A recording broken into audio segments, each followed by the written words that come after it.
While this young man was watching his idol Hirasaka Renji explain how to become a 5-star gold hunter like him, suddenly a shimmering 5-star portal appeared. It sparkled next to Subaru, who was momentarily stunned and reached out to open the door to step inside, but his close friend, the troublesome aerial tiger, just 13 years old, rushed in. Shoving him aside forcefully, he stepped in, and just like that, Subaru's first chance to change his life was snatched away.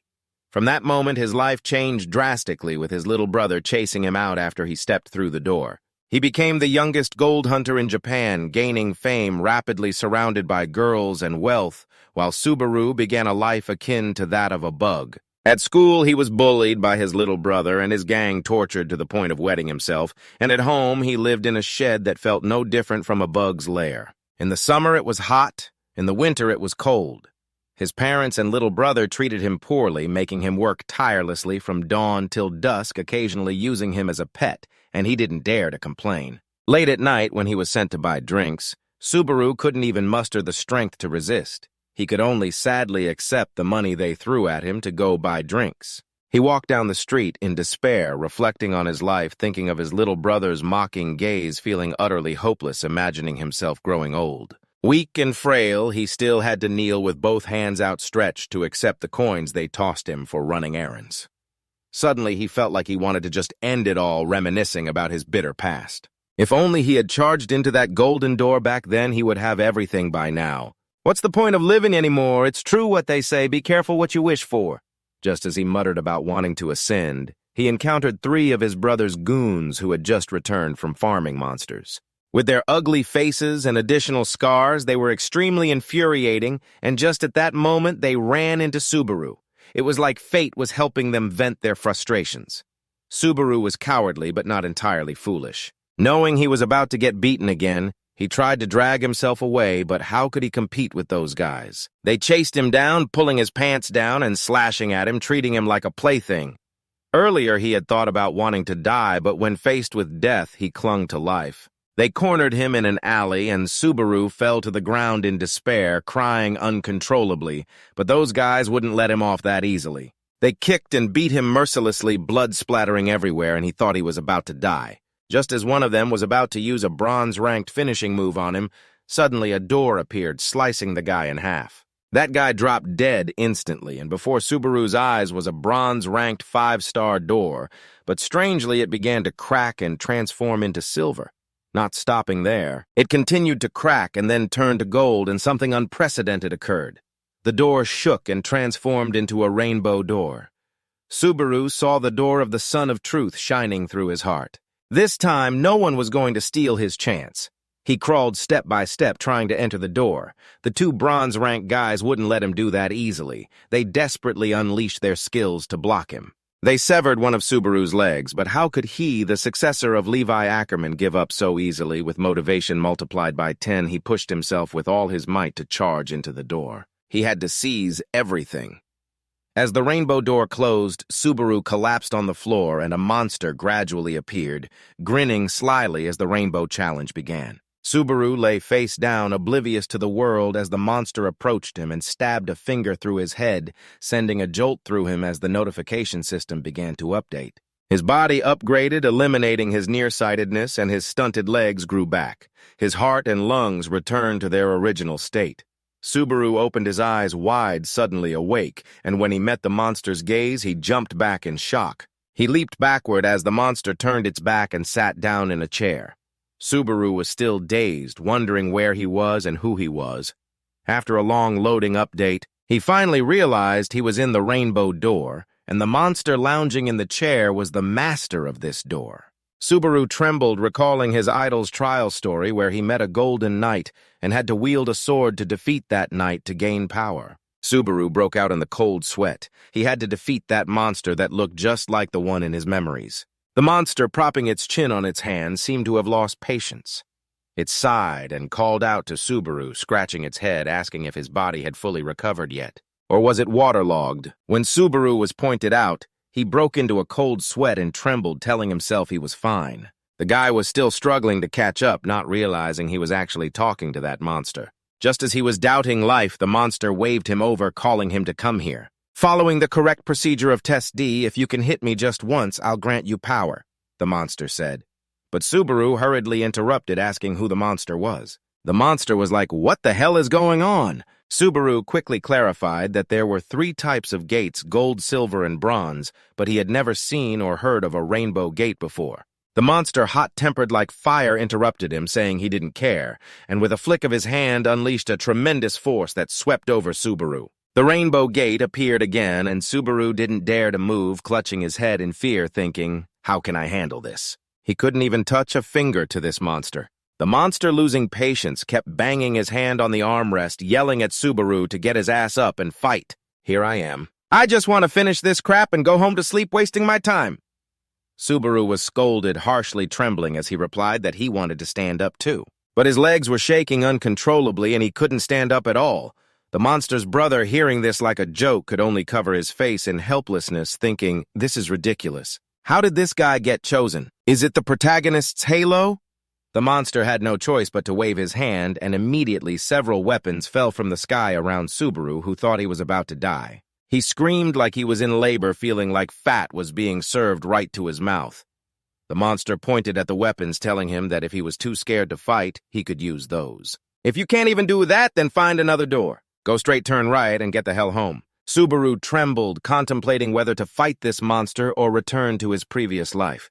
He stood there in a daze for a while, then shakily dragged his leg toward the door.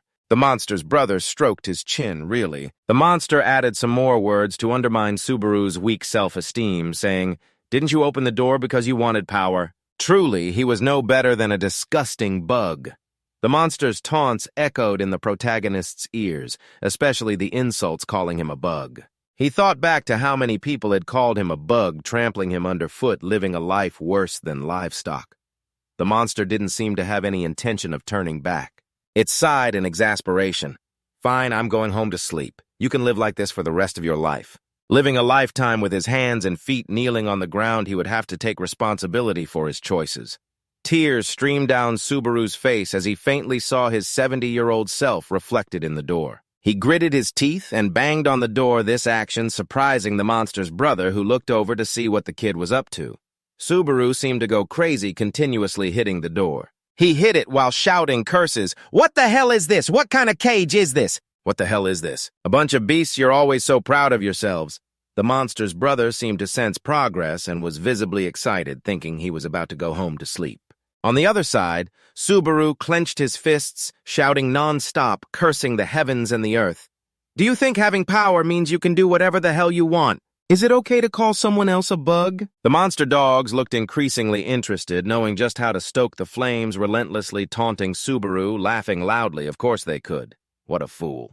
The bitterness reached its peak as Subaru shouted out the humiliations he had faced. "You guys hitting me hurts a lot, too. Why do you treat me like trash? Why are you all such bastards?" The monster laughed more and more clearly, enjoying it, having found Subaru's weak spot and poking at it relentlessly. With each bug shouted, Subaru grew more furious, yelling for them to shut up. He didn't want to hear it. Subaru felt like he was being injected with adrenaline. His courage surged 1,000,000,000 times under the monster's expectant gaze. Subaru charged forward, without hesitation, landing a punch straight to the monster's face. After hitting it, he realized he could actually do it. The monster's brother stood up satisfied, patting Subaru on the back, praising him loudly, shouting, "Awesome, you can do it if you put your heart into it. I can feel the intense hatred in your punch, kid. I'm not wrong at all. I approve of you." Immediately, the monster bit down hard on Subaru's shoulder, leaving him stunned as a wave of power hit him. Subaru screamed in pain, thinking the monster was going to kill him. But this time, Subaru was different. He didn't just stand there waiting for death. He quickly regained his composure and bit down hard on the monster's shoulder. The monster's brother laughed with delight. "I'll grant you a few more privileges, a torrent of rainbow power even more than before, to the point where Subaru couldn't bite anymore and he just collapsed there." The experiment confirmed that Subaru had surpassed his current physical configuration and had become a monster hunter. The monster looked at its creation with satisfaction, saying its name was Vanquis, then said goodbye. "I hope to see you again." Vanquis gradually disappeared, this time genuinely happy.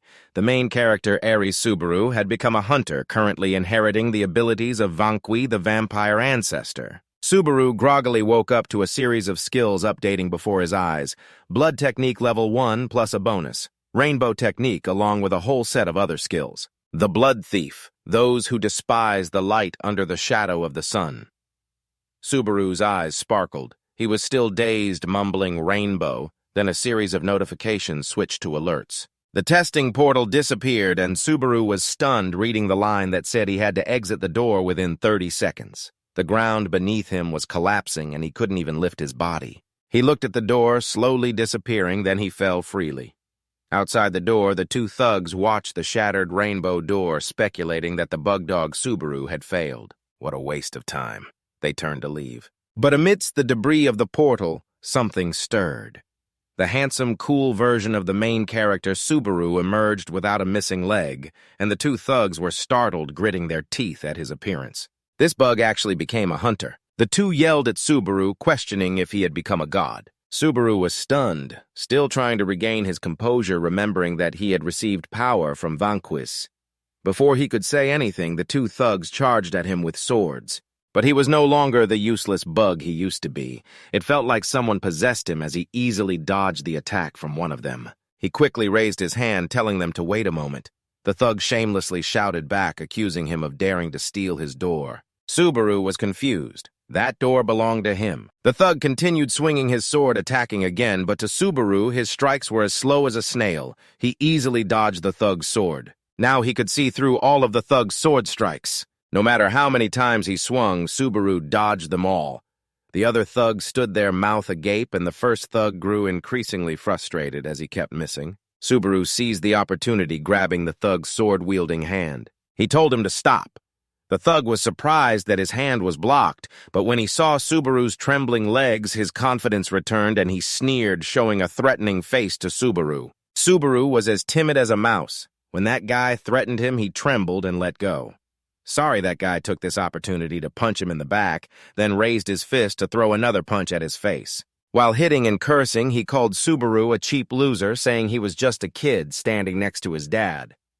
Subaru thought he'd be in pain and have a broken face, but it turned out it wasn't as bad as he thought. A status screen appeared before his eyes. The HP bar represented his life.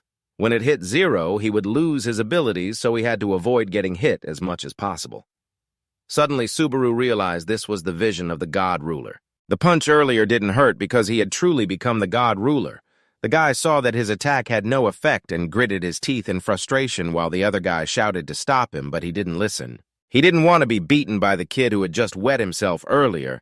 He was furious and began to gather energy into his hand for a special move, the Red Rose. He threw it at Subaru, who took the full force of the blow, causing his face to start bleeding. He almost panicked, thinking he was about to die. Subaru looked at his HP bar in a panic. He was losing too much blood, and if he took more hits, he'd be done for.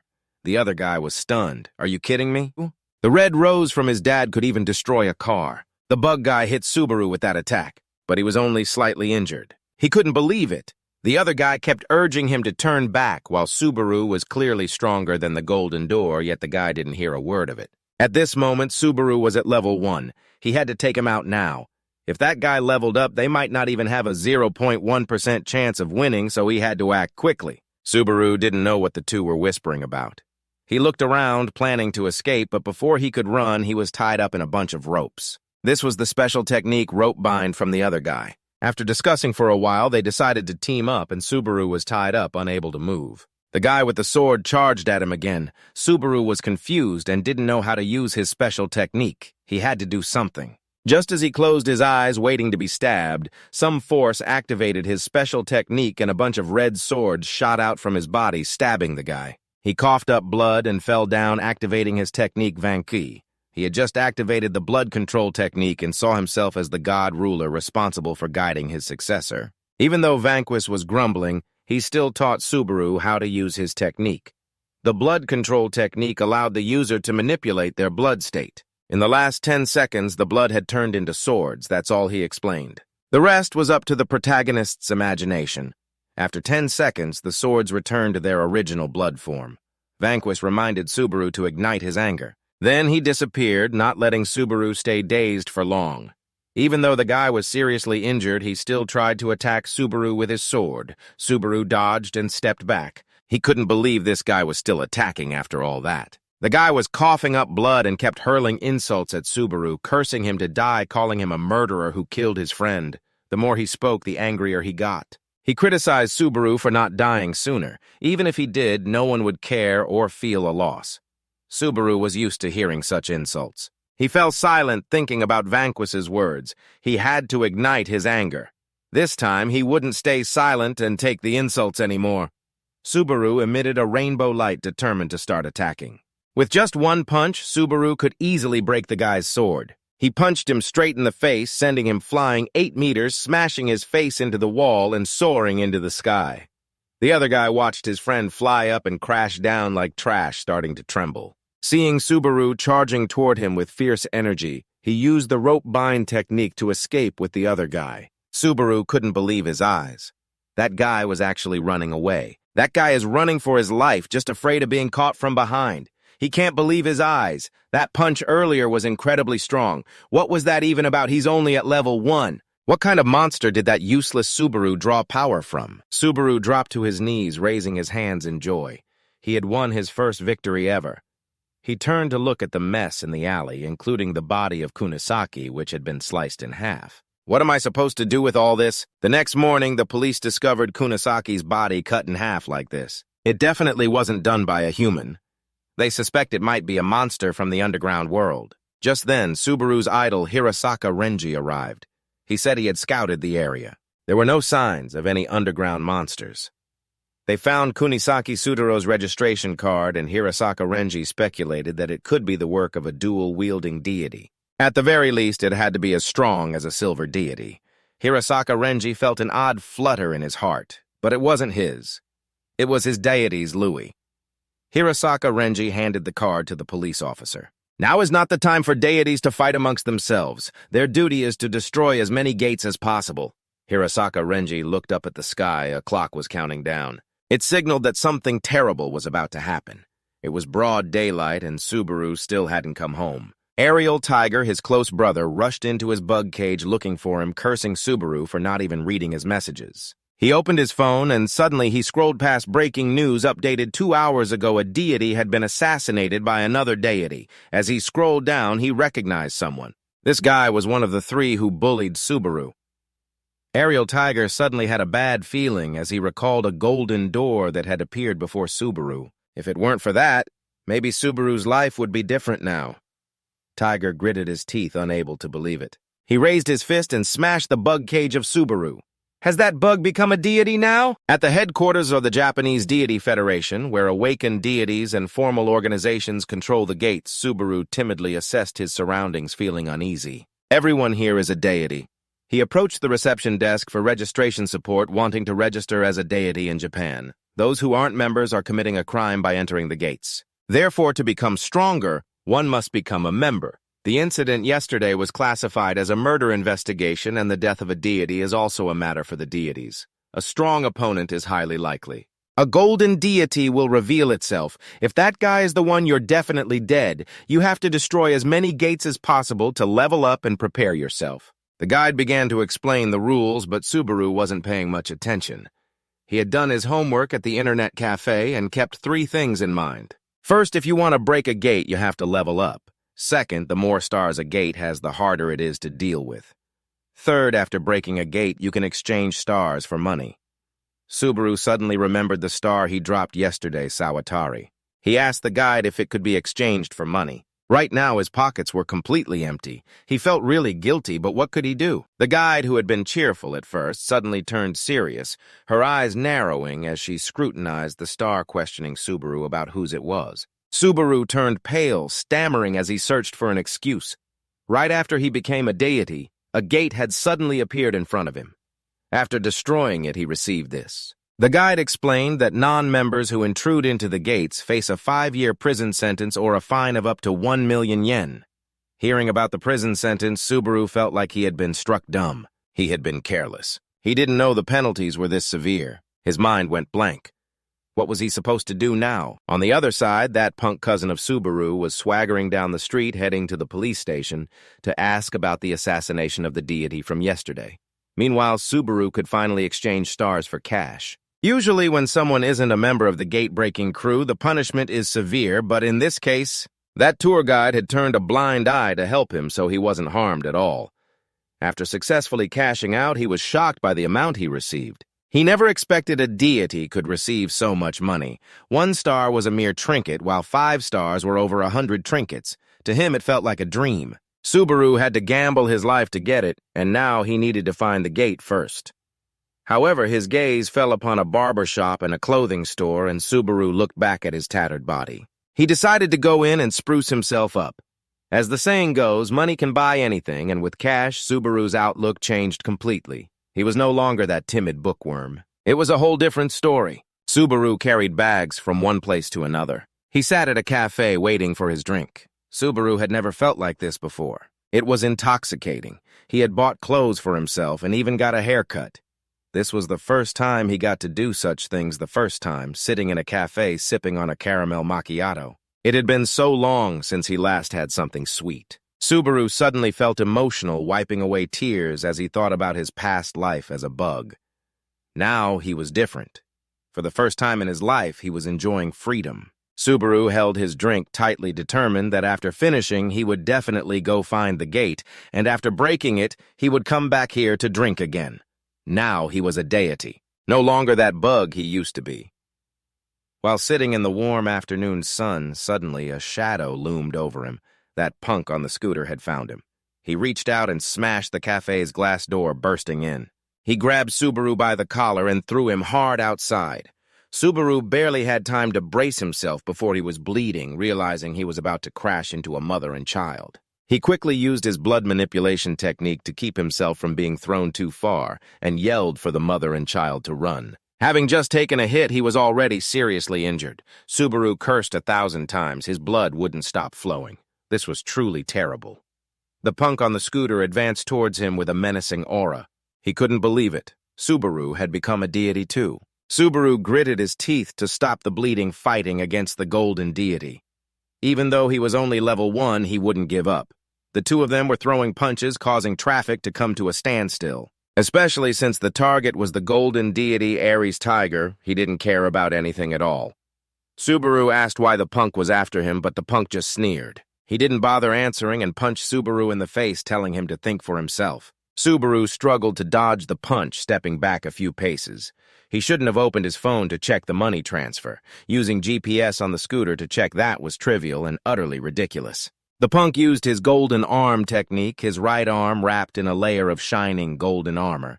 Even Subaru, no matter how clueless, realized the fight was on. He closed his eyes, sensing the vanquish inside him. It pointed out one more thing about the blood manipulation technique: it could convert HP into blood and control it freely. But if he overused it, his HP would run out quickly. Subaru today didn't need to win. He just needed to survive. That was the only thing on his mind right now. The power difference between Subaru and the punk was a staggering 22 levels. Fighting head-on was like throwing eggs at a rock. Ares on the scooter unleashed his golden impact technique. He launched an explosion towards Subaru, but Subaru used his blood to create a Dubai-style rope to the sky, planning to escape. The punk wasn't stupid. He immediately realized Subaru was mimicking his brother's technique. Reacting quickly, the punk took off into the air and punched down at Subaru from above. But this time you were quick on your feet and managed to dodge. The blow from the scooter slammed straight down, and Subaru let out a breath, realizing that this guy was too strong. Just one hit and he'd be out for good. But it was still analyzing Subaru's skills.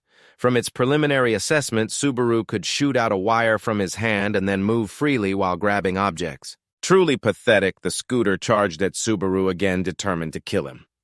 Subaru calmly used his HP to create a smokescreen around himself. Taking advantage of that, he sneaked behind the scooter using the punch he had used to take down Watari, but it didn't faze it at all. Instead, his hand started bleeding and he screamed in pain. The scooter seized the opportunity and swiped its hand towards Subaru's chest, blood splattering everywhere as his HP continued to drop.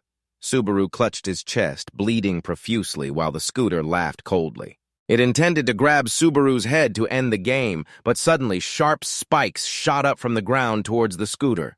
Subaru wasn't giving up. He hurled the blood that had splattered earlier at the scooter. He transformed it into bones and blood blocks to attack the scooter using all his strength to create the hardest blood block possible, but they had no effect on the scooter. Subaru felt despair. Speed, strength, defense, everything about the scooter was on a different level. The scooter crushed the blood block he had just created, stepping closer to him. Subaru was dazed.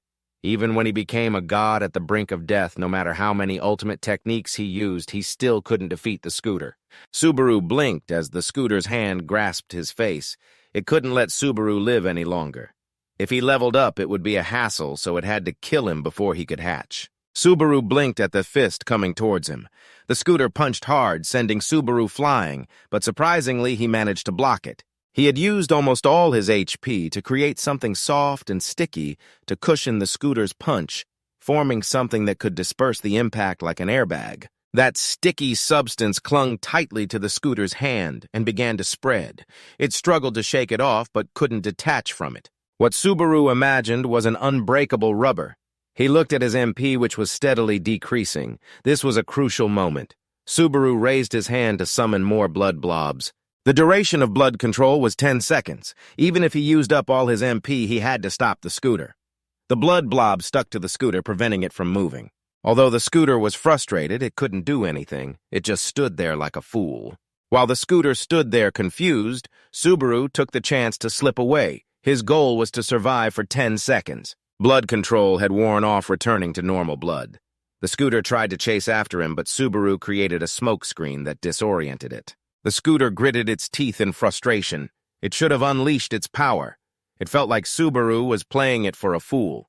Just as it was about to chase Subaru again, it was suddenly blocked by a group of people led by Hirasaka Renji. Accompanying him were Udu and Shikishima. At that moment, it realized it might have gone a bit too far, but how could it just give up easily? It had to chase Subaru, but before it could even boast, it was chained from behind.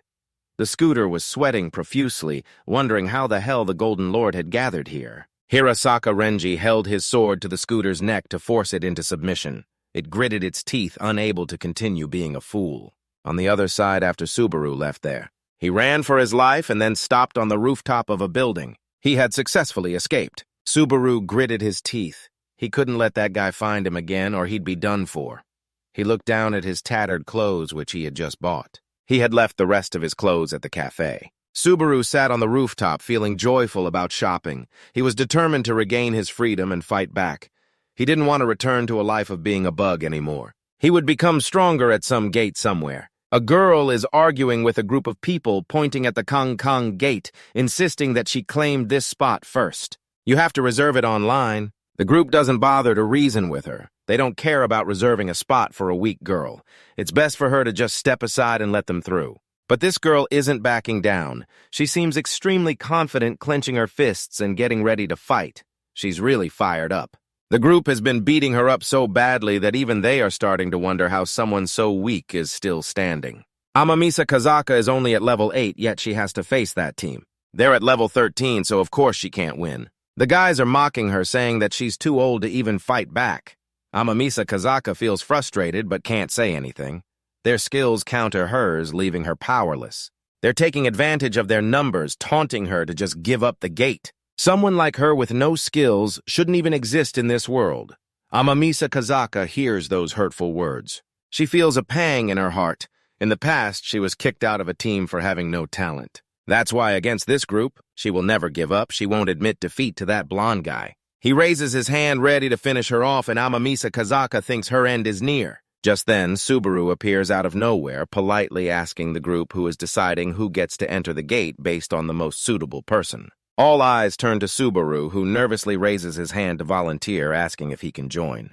The group is puzzled, wondering who this guy is. The blonde guy arrogantly steps up to Subaru, asking where he came from. He grabs Subaru by the collar, intending to drag him away. But Subaru quickly uses his blood control technique, causing the guy to fall flat on his face.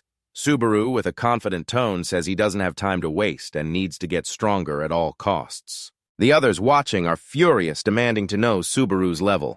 He replies that he's just level 1, but they can't believe it, thinking he's just bragging.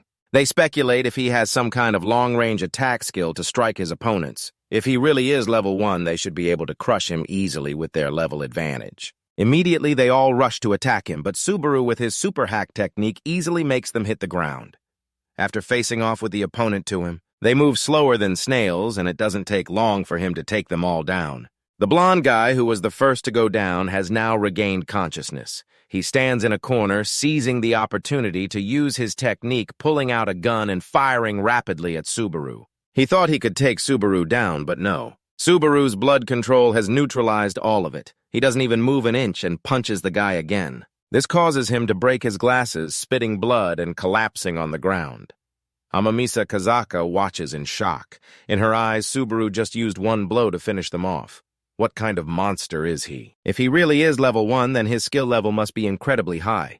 Amamisa Kazaka wonders if Subaru is actually a golden god. Meanwhile, Subaru takes the clothes of the fallen guys and puts them on since his own clothes are all torn up.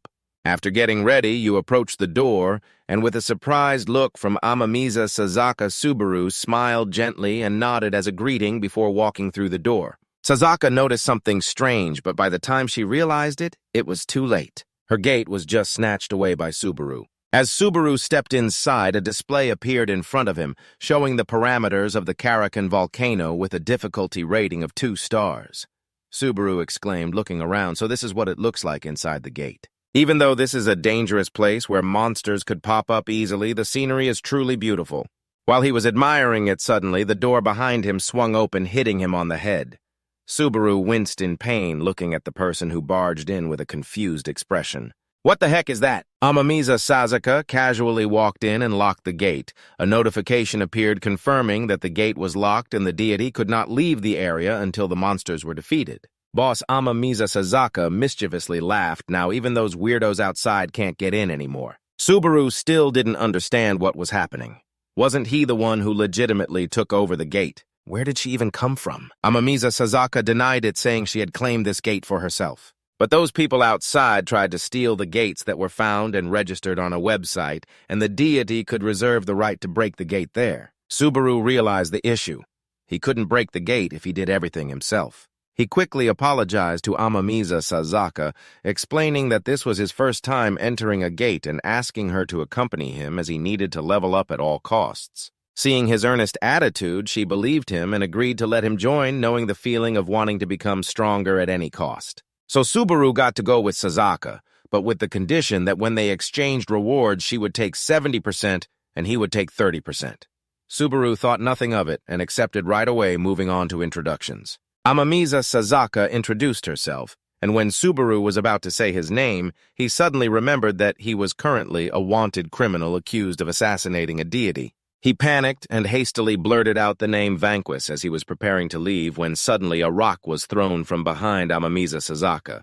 Subaru quickly warned her, intending to use his special skill to help her. However, Sazaka easily turned around and smashed the rock to pieces. While the two were distracted, a group of goblins and kobolds appeared.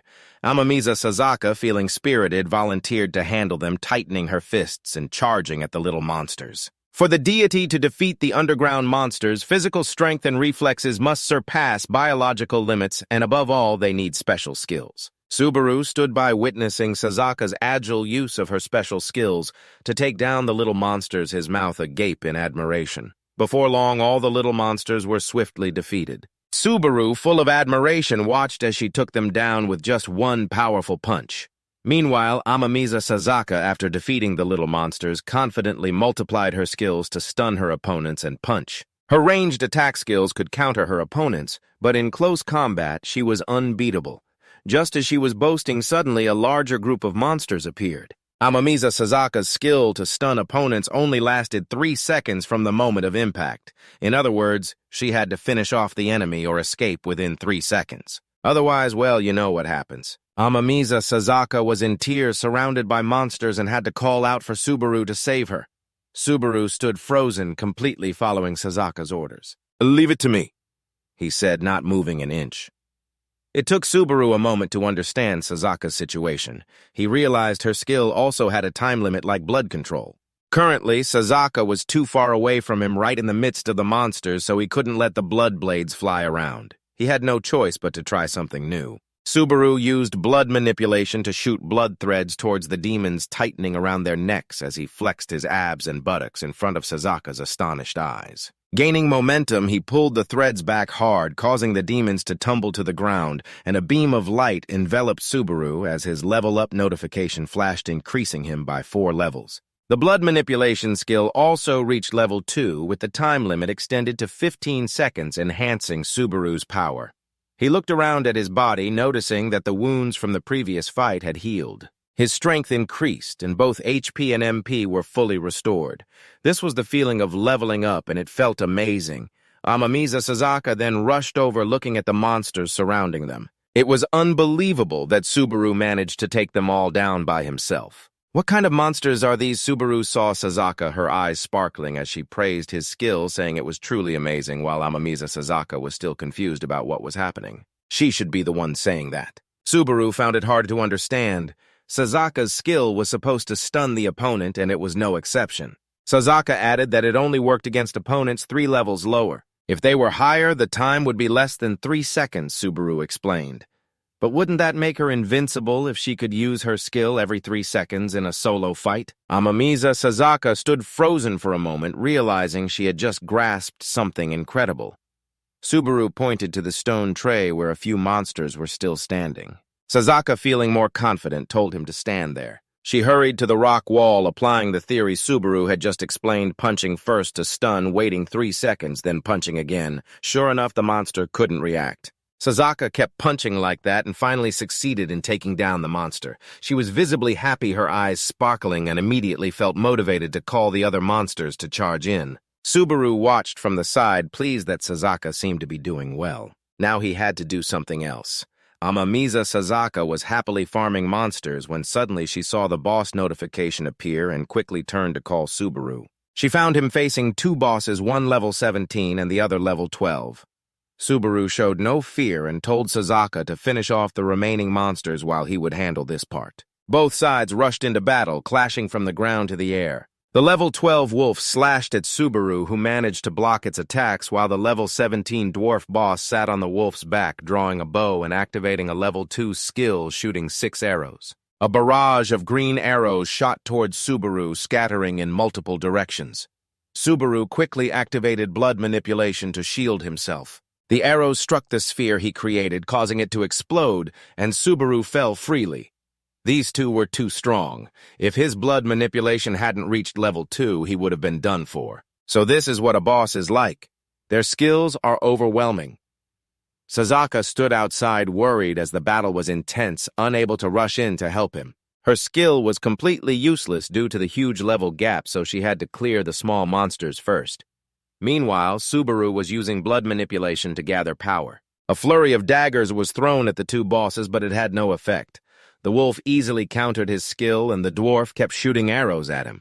Subaru had no choice. He could only defend against the rain of arrows. Subaru was both defending and attacking, but it was futile. The giant wolf approached, dodging his attacks, while the dwarf leader shot from a distance. With his archery skills being so refined, Subaru couldn't find an opening. He couldn't even bind them with blood threads. Before he could think, the goblin activated its skill again. This time, it shot a level 3 ice arrow that pierced through Subaru's shield, creating a hole in his shoulder. Subaru gritted his teeth in pain. It had a second skill that prevented him from blocking the attack.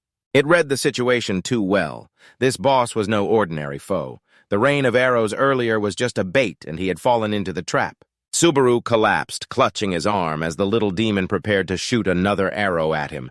Just as the arrow was about to be released, Amamiza Sazaka rushed in and punched the wolf in the face. This caused the little demon to lose its balance, and Subaru gaped as he watched the wolf get stunned.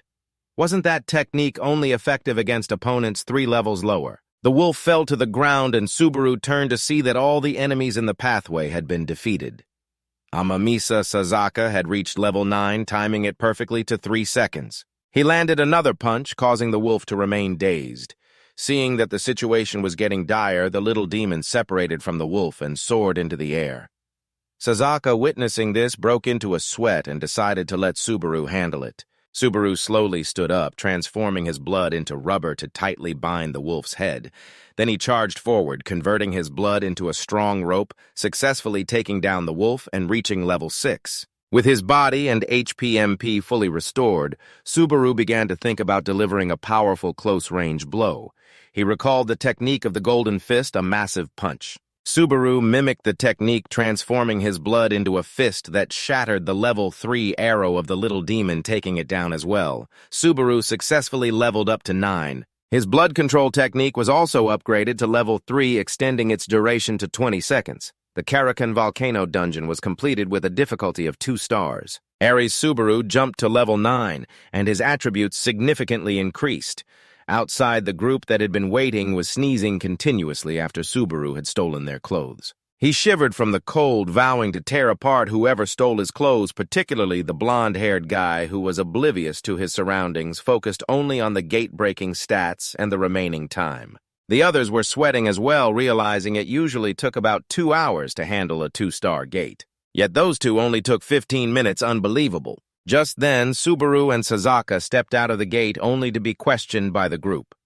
They still couldn't believe the two could break the gate in such a short time. At that moment, a notification appeared confirming the clearing of the Karakan volcano. The remaining time would be added to the clock immediately, and the time was added to the clock in the sky. This was a massive clock visible from all corners of the world, and life would end when the time on it counted down to 0.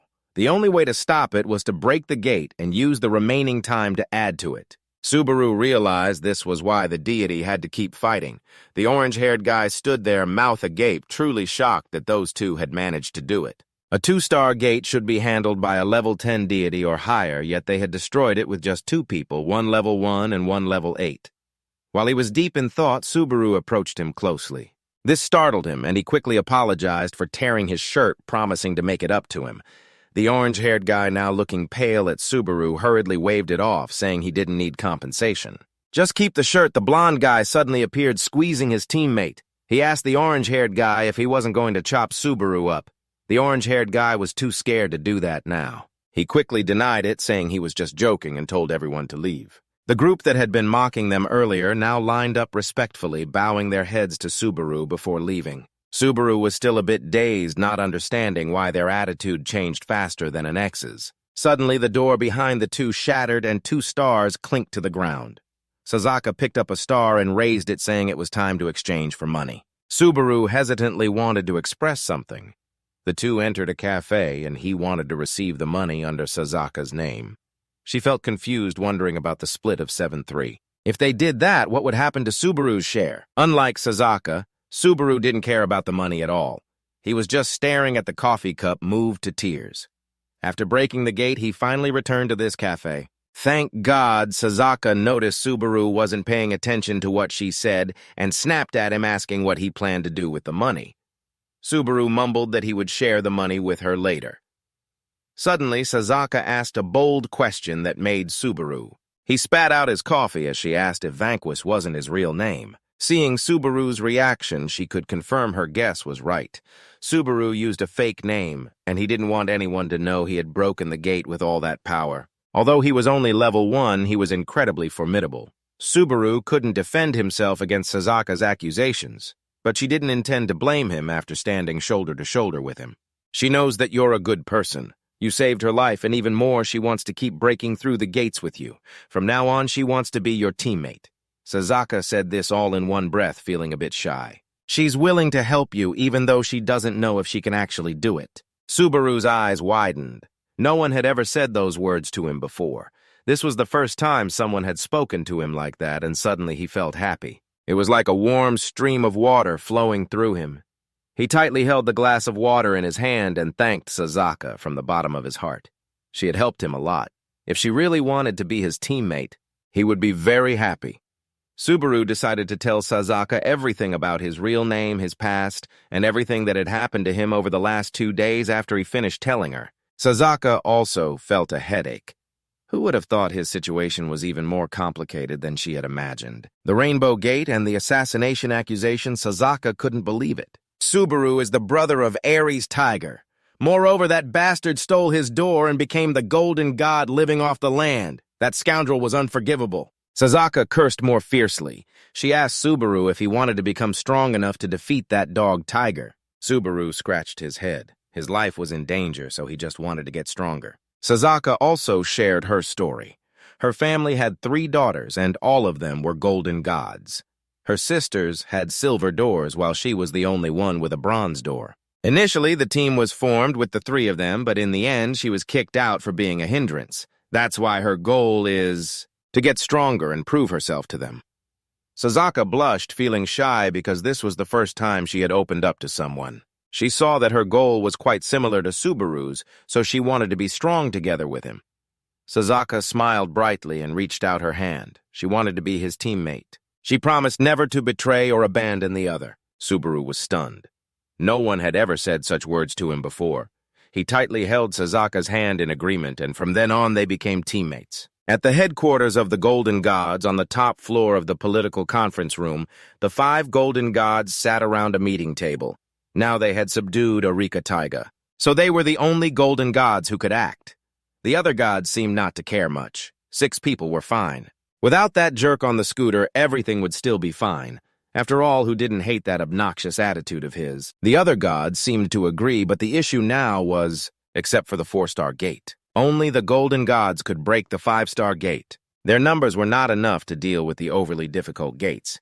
Hirasaka Renji suggested increasing their numbers until the scooter's coercive order was lifted. He also intended to call the Silver Gods to join the operation. The next Golden God, Shikishima Ryu, was stunned by this proposal. A Silver God, really? The Golden God Udu Ryu stroked his chin, calculating that 10 people above level 30 should still be manageable. Right now, there were 7 5-star gates that needed to be quickly dealt with regarding the 4-star gate operation in Meguro City. They decided to assign the team Giulietta with an average level of 31. This team was led by the noble Hizaki Giulietta, level 38, along with Subaru and Sasaka. After setting the gate, they passed by Giulietta's team. No wonder they were the strongest silver team. They had the numbers and strength. But whatever that team did had nothing to do with them. Subaru and Sasaka were excited and set off to break another 2-star gate in Meguro City, a gate called the Garbage Dump. As they entered, they were welcomed by a long staircase. It was really long, leading down. The two slowly descended, and Subaru curiously asked Sasaka if she knew what was inside the gate. Sasaka explained that they could come and go freely as long as the gate wasn't locked from the inside, so the god in charge of surveying would bring back information like the endless spiral staircase they were currently walking down. Subaru realized that the staircase, long and narrow, could be the perfect place for her skills to shine. Sasaka suggested Subaru try locking the gate. Then the mission began and the enemies appeared.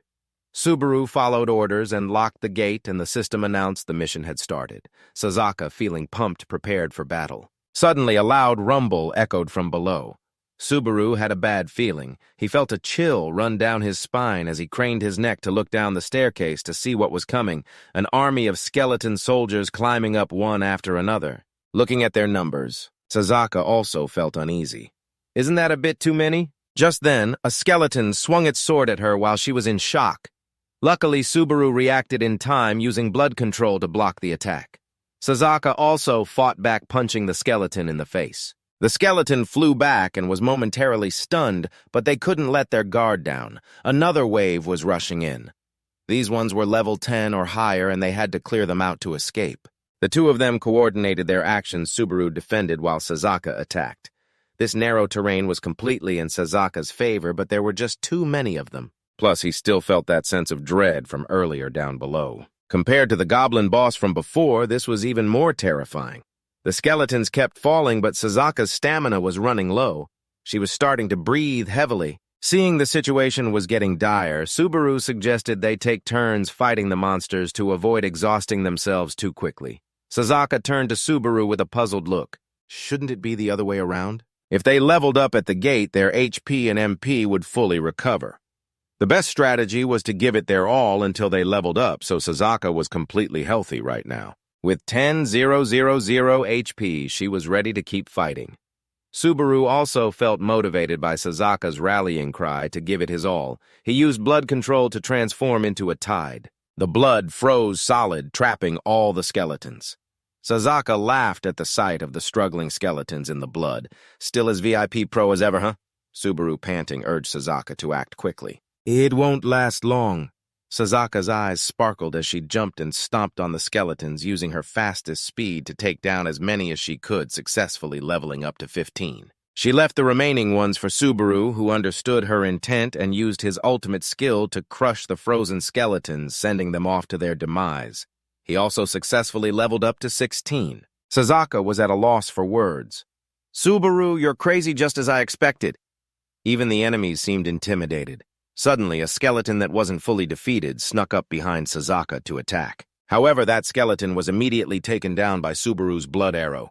He reminded her not to let her guard down. Sazaka could only sigh in regret as they descended deeper, defeating more monsters. But the uneasy feeling in Subaru's heart still lingered. The pressure from below was growing stronger. As they reached the bottom of the staircase, Subaru had leveled up to 19 and Sazaka had reached level 22. They finally came face to face with the big boss. The boss was a skeleton wearing a long dress and a crown. It was Queen Judith, level 29. The skeleton suddenly opened its eyes and swung its whip, causing the ground and rocks around them to tremble. Subaru used blood control to protect both of them. He assessed that this boss attacked from a distance with an unpredictable trajectory. Just as Sazaka said, they really had no chance against it. Subaru gritted his teeth. He still wondered if the lingering eerie feeling he had earlier truly came from this boss. The boss swung its whip wildly, and Subaru and Sazaka dodged to avoid it. Sazaka was scared she might wet herself and turned to Subaru, asking what they should do. Even if they tried to get close, they couldn't stay there for long. Subaru remained silent, trying to gauge the boss's skills. It seemed to use MP to lash out with its whip, but would it stop when it ran out of MP just like his blood? If so, then this skill countered Sazaka's abilities. The instantaneous space of her skill would lose its effect when the level gap was too wide. It would be best to use blood control for both offense and defense, but if that was the case, Sazaka wouldn't receive any experience. They wouldn't gain any experience from this boss. Got a bit of experience from this boss. You're so happy when Sazaka says she will be your friend and will never abandon you, Subaru shouts, telling himself to block its whip. And Sazaka will keep hitting it until she's satisfied. Sazaka doesn't understand what you're planning to do, but she agrees. Subaru uses blood control with a viscosity of up to 100%. That monster seems to realize you're up to something. It swings its whip towards the pool of blood you just created, the blood splattering and sticking to the monster, controlling its movements. Subaru turns to Sazaka, urging her to act quickly. She obeys and rushes in, punching the monster's face repeatedly. If Sazaka wants to gain experience points, her HP must drop by at least 20%, since the boss specializes in defense and recovery. You have to try really hard to get stronger. Subaru glances at the countdown timer, reminding Sazaka that there are 5 seconds left before the blood control wears off. Sazaka understands and retreats. Just then, the monster breaks free from the control and starts swinging its whip to attack Sazaka. She is protected by Subaru's blood control and returns unscathed. They plan to attack again. Suddenly, a voice echoes from the monster, questioning Subaru about where he got that power. You're feeling a bit uneasy, wondering if you misheard. The monster confirms Subaru's suspicion, the skull murmuring that such power cannot be given to a mere mortal. Subaru quickly deduces that the skull is referring to Vanquish. He hastily tells the skull that if it wants to talk, it should calm down. But the skull doesn't listen. It seems to go berserk, tearing its own dress apart and starting to transform. This is the ultimate technique of a boss using all its MP to change into another form. The skull begins to activate its ultimate technique. Subaru wraps both of them in blood control as the skull relentlessly lashes out with its whip during the transformation, causing his blood shield to boil and evaporate. If he doesn't keep replenishing his blood, he will soon be defeated. Watching his MP gradually decrease, he doesn't know what to do. At this rate, his MP will run out. Moreover, Sazaka is right behind him. Subaru grits his teeth and converts blood control into a blood shield moving forward. The skull raises its hand to attack him, but it's too slow. Subaru extends the blood shield into a spear, piercing through the skull's body, causing its head to fall off. The skull gradually disappears, still unable to believe it has been defeated. Subaru successfully defeats the boss and levels up to level 20. Although he has taken it down, he can't feel satisfied, especially since the boss seemed to know about Vanquish. But he only has the option to finish it off. He wonders if the master of the door is one of the monsters from the underworld. Sasuke, seeing Subaru's success, jumps up joyfully. At the last moment, she decides to hide behind him and has also leveled up to level 21. Subaru is happy to see Sasuke level up too. He thinks that they can now say they have achieved their goal of getting stronger. If they encounter the boss again, he will ask Sasuke if they really defeated it. But they still haven't received a notification to open the gate. Subaru panics, wondering if that means they can't get out. Sasuke is also at a loss. She has never encountered this situation before. Suddenly, a rainbow door appears behind Subaru. He turns around in shock and Sasuke gasps. This is the first time she has seen a rainbow door. Sasuke happily says it's Subaru's second gate. Subaru finds it strange as well. Is it really normal for so many gates to appear? Sasuke, on the other hand, doesn't see it as a bad thing. Each gate has different conditions. She heard that one can gain additional ultimate techniques after completing challenges. Subaru strokes his chin, wondering what the conditions are. Is it because he reached level 20? Sasuke excitedly adds that she heard the strongest golden master, Hirasaka Renji, has currently opened 7 gates. Subaru is taken aback by that number. This shows that they are doing exceptionally well. If they keep this up, they will become the strongest duo on Earth. Subaru looks at his hands, realizing he has come this far just using blood control. If he could gain another skill as strong as this, he could match the Golden Master. Sasuke urges Subaru to hurry and go in. He snaps back to reality. Looking into Sasuke's sparkling, expectant eyes, he suddenly feels warm. Subaru turns around and twists the doorknob. As soon as the door opens, it slices off Subaru's left hand. At the same time, it also cuts a long gash across Sasuke's body. Subaru watches his hand fall and sees Sasuke's eyes gradually losing focus. She trembles and apologizes to Subaru before collapsing. Subaru ignored his bleeding arm and rushed toward Sasuke, but after just a few steps, he collapsed. He looked at the figure holding a sword standing at the rainbow door. This person wore a bloodthirsty smile, clearly unfazed by the fact that he had just killed someone. Subaru was stunned. The feeling he had was exactly like the first time he experienced it. The overwhelming sense of dread. Subaru panicked and rushed to Sasuke, using his remaining hand to hold her. He shouted her name multiple times, but Sasuke didn't respond, and both of their blood continued to flow. The zombie at the rainbow door casually remarked, "Sorry, but a weak bug like you who can't withstand a single blow doesn't deserve to live." Hearing the zombie insult his friend made Subaru's face darken. He stood up from the ground, a rainbow aura swirling around him. The zombie began to show interest and laughed loudly. Subaru was extremely angry, ignoring the blood flowing from his arm. The zombie was also thrilled, introducing itself as one of Vanquish's subordinates, and it would be the one to challenge Subaru. Subaru stepped through the rainbow door, facing the zombie emperor, who was indeed a subordinate of Vanquish. He closed his eyes, looking at Vanquish inside, and shouted questions at him. "Why is his subordinate attacking me? What the hell is going on?" Subaru trembled with anger, but Vanquish remained indifferent. The zombie emperor chuckled. It told Vanquish inside that Subaru wasn't real. He was just a guide on how to use blood manipulation. As for questions about blood manipulation, it wouldn't say anything more. The zombie emperor licked its lips. Its current interest was in the battle, greeting Subaru politely. The condition to pass this trial was to inflict a wound on it. It wanted to see how much Subaru had grown stronger. Without waiting for it to finish speaking, Subaru charged straight at the zombie emperor, but the zombie easily blocked his attack with its sword, clicking its tongue and criticizing Subaru for being so impatient. At least he should have listened to what it had to say. Another emperor raised its sword, saying that if Subaru succeeded in passing the trial, he would receive one of Vanquish's treasures. It would give him the blood whip it was holding. However, the zombie's words didn't register in Subaru's ears. He was extremely furious and had no time to listen to the zombie. All he wanted to do now was tear that zombie apart. Subaru activated blood manipulation, and several tendrils shot out from behind him towards the zombie, but it simply jumped to avoid them effortlessly. The zombie mocked, "Good job using blood manipulation, Subaru. But to catch me, that's still too slow." As it finished speaking, another set of tendrils lunged at the zombie, which dodged and laughed, understanding now. The blood whip earlier was Subaru learning the boss's technique.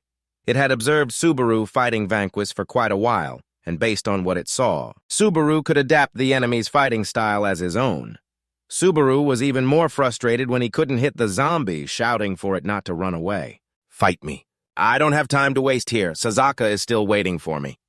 The zombie emperor laughed gleefully, but Subaru was already serious and began to attack earnestly. The zombie jumped up and easily sliced through all of Subaru's blood whips. Subaru was at a loss, not knowing how that zombie could injure him. He touched the wound on his face. That last blow was the power of the blood whip. The zombie emperor brandished its sword, boasting that Vanquish had upgraded this weapon. It was the ultimate blood sword that could pierce through heaven. With this, the shield Subaru created was as thin as paper. While the zombie emperor was dancing around boasting, the ground suddenly shook. It sensed that something fun was about to happen, and was extremely pleased as another set of blood whips emerged from the ground. The zombie twisted and dodged, letting out a surprised, "Oh, this is really interesting." Subaru lashed out from beneath the zombie's feet, laughing maniacally, feeling ecstatic and going crazy with laughter. It's amazing how this kid can come up with so many ways to attack. You might just become an extraordinary warrior. The zombie emperor continued to wreak havoc in the battle, and Subaru gritted his teeth, unable to believe he could dodge everything. In an instant, the zombie emperor stood right in front of Subaru. It was quite a surprise. Who would have thought this kid Subaru was so skilled? Before he could react, the zombie punched him in the stomach, causing him to spit blood. The zombie threw its sword into the air, gaining momentum to punch Subaru again. This sent him rolling away nearly 8 meters. At that moment, the divine thief also fell down, and the perfect zombie caught him smirking in disdain. "You think you're stronger now, so you look down on me. Huh, you little frog, sitting at the bottom of the well. My challenge is no joke." The zombie looked at Subaru lying motionless in the sand. It urged him to get up and attack again, or he wouldn't stand a chance. It hadn't even finished speaking when the zombie grabbed the person on the other side. Subaru stood up, letting the blood flow continuously. He activated his blood control again, not letting any words from the zombie emperor reach his ears. Sasaka's life was in danger now. He couldn't afford to slack off any longer. Subaru activated blood control once more, this time transforming it into a blood armor that enveloped him, following Vanquish's advice. He was told to ignite his rage.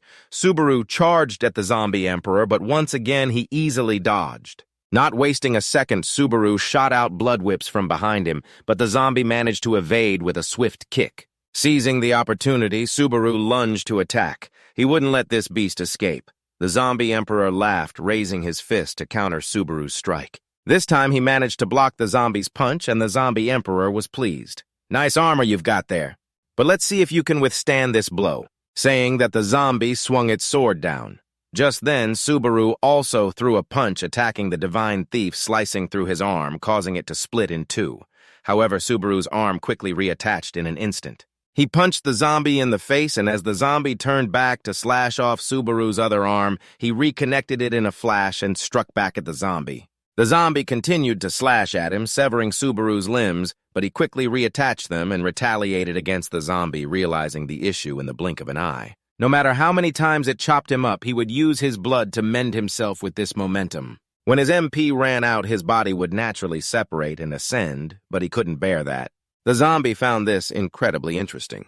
He had indeed encountered a madman. The zombie recalled a conversation with Vanquish, who praised Subaru as an interesting kid. While in pain from gaining power, he even bit back at him, and Vanquish promised the zombie would come to like him. At that time, he hadn't believed it, but now he did. The zombie emperor laughed maniacally. He was starting to bond with him. However, injuring him with such a weak attack wasn't enough. The zombie, still laughing, realized the opponent was gathering Subaru's energy, the rainbow aura swirling around him. "What the hell are you barking about?" Subaru grasped his arm, continuing to transform, turning his left arm into a blood spear. The zombie emperor was the one who underestimated him. The spear pierced through the zombie, causing it to cough up green blood. Subaru, in a frenzy, shouted, "Die, you rotten corpse!" The zombie was split in half, its upper and lower halves falling apart. Each piece landed in different places, and it let out a howl. "Is that real?" Instead of just wounding it, Subaru wanted to devour it, aiming to level up. What a crazy dog! Subaru was in no mood to listen to that nonsense anymore. He urged it to hurry up and die already. The zombie was really brutal when it sprang up like that. Subaru understood very well that if the zombie didn't die, the gate wouldn't open either. He had to get Sasaka to the hospital as soon as possible. The Emperor zombie sighed deeply. Time outside seemed to stand still as the zombie asked Subaru how he planned to keep living. He had used his ultimate technique to seal his wounds, but when his MP ran out, his body would separate and ascend. Subaru didn't care about himself at all. He couldn't think of any other way to defeat the zombie, even though it was his challenge. It also involved Sasaka. So at the very least, before he kicked the bucket, he had to get her to the hospital. Subaru continued to urge the zombie to hurry up and die, even though time outside had stopped. But his MP kept decreasing. The zombie felt a chill run down its spine. Sasaka this, Sasaka that. Are you falling for her? Tears streamed down Subaru's face. It wasn't love. He had promised her that they would never abandon each other. She was the first friend he ever had, and the zombie was holding her. It remembered the past when it was on the brink of despair.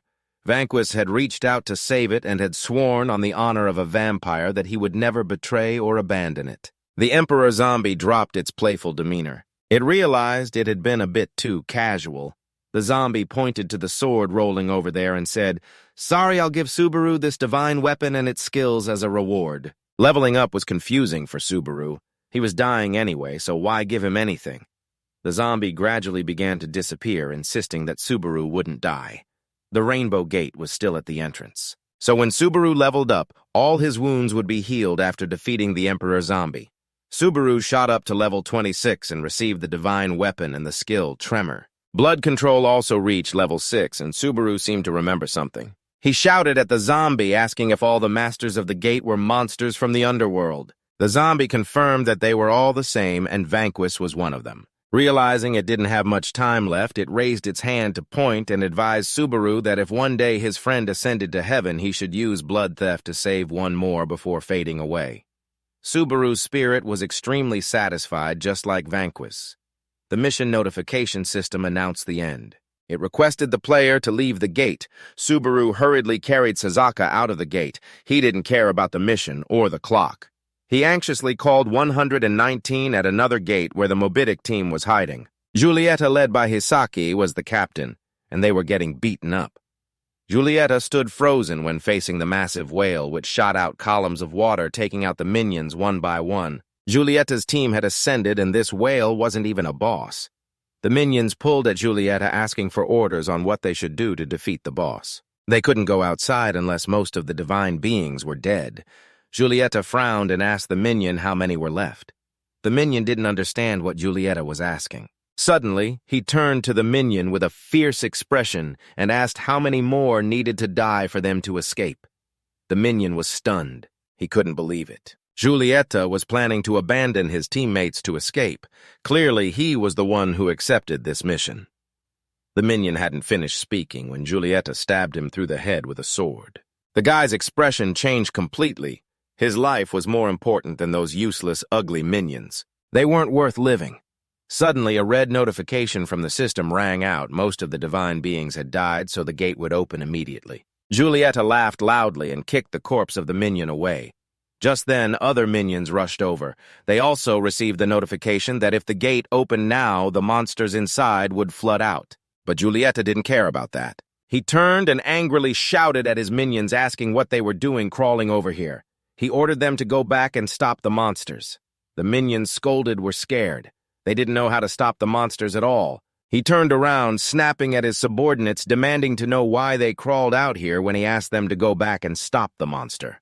The subordinates were scolded, feeling scared and unsure of how to deal with the creature. Giulietta doesn't care about that right now. He went crazy, turning around and storming off with his subordinates. Now he realizes the rotten personality of his captain, but they are the gods and they can't let this monster out to harm the civilians. So they continue to fight outside the main gate.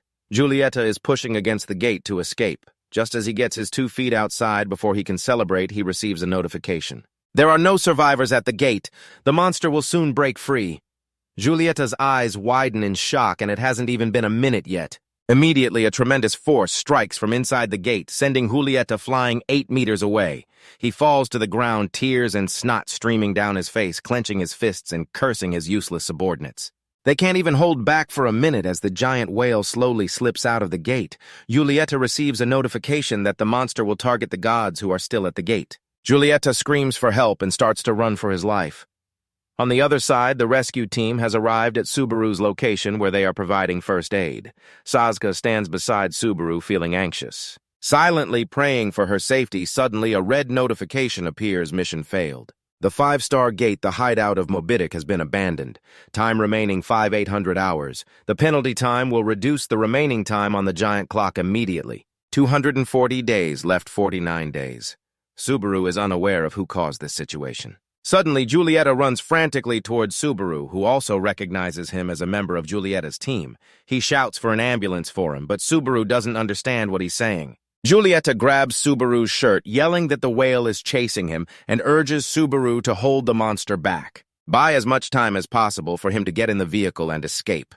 Saying that, Giulietta rushes to the medical staff demanding an ambulance. The medical staff is confused. They have to prioritize the injured first. But Giulietta doesn't care. He forcefully drags the driver, insisting that his life is more important than that injured girl. She's just a tiny god. The silver god is the one who needs priority here. Giulietta keeps urging, gripping the medical staff's shirt tightly. Subaru, frowning, grabs Giulietta's shoulders and tells him to wait. Giulietta snaps back, asking what he wants. The whale has completely escaped the gate and is flying closer to the city center. The Alliance of Gods begins to issue warnings. A monster from the underworld has appeared in Meguro City with a danger level of 5 stars. An emergency alert has been issued for Meguro, Setagaya, and Shinagawa cities, urging all residents currently in those areas to evacuate to safety. Immediately, Subaru turns to the medical staff and tells them to go ahead. He entrusts Sasuke to them. Seeing the situation is tense, the medical staff doesn't hesitate and quickly loads people into the vehicle to leave. Giulietta, seeing his lifeline slip away, starts getting angry, asking what Subaru is doing. He threatens to smack him. Before he finishes his sentence, Subaru activates his special move, grabbing Giulietta by the shoulders. "You think you can mess with me? Bring it on?"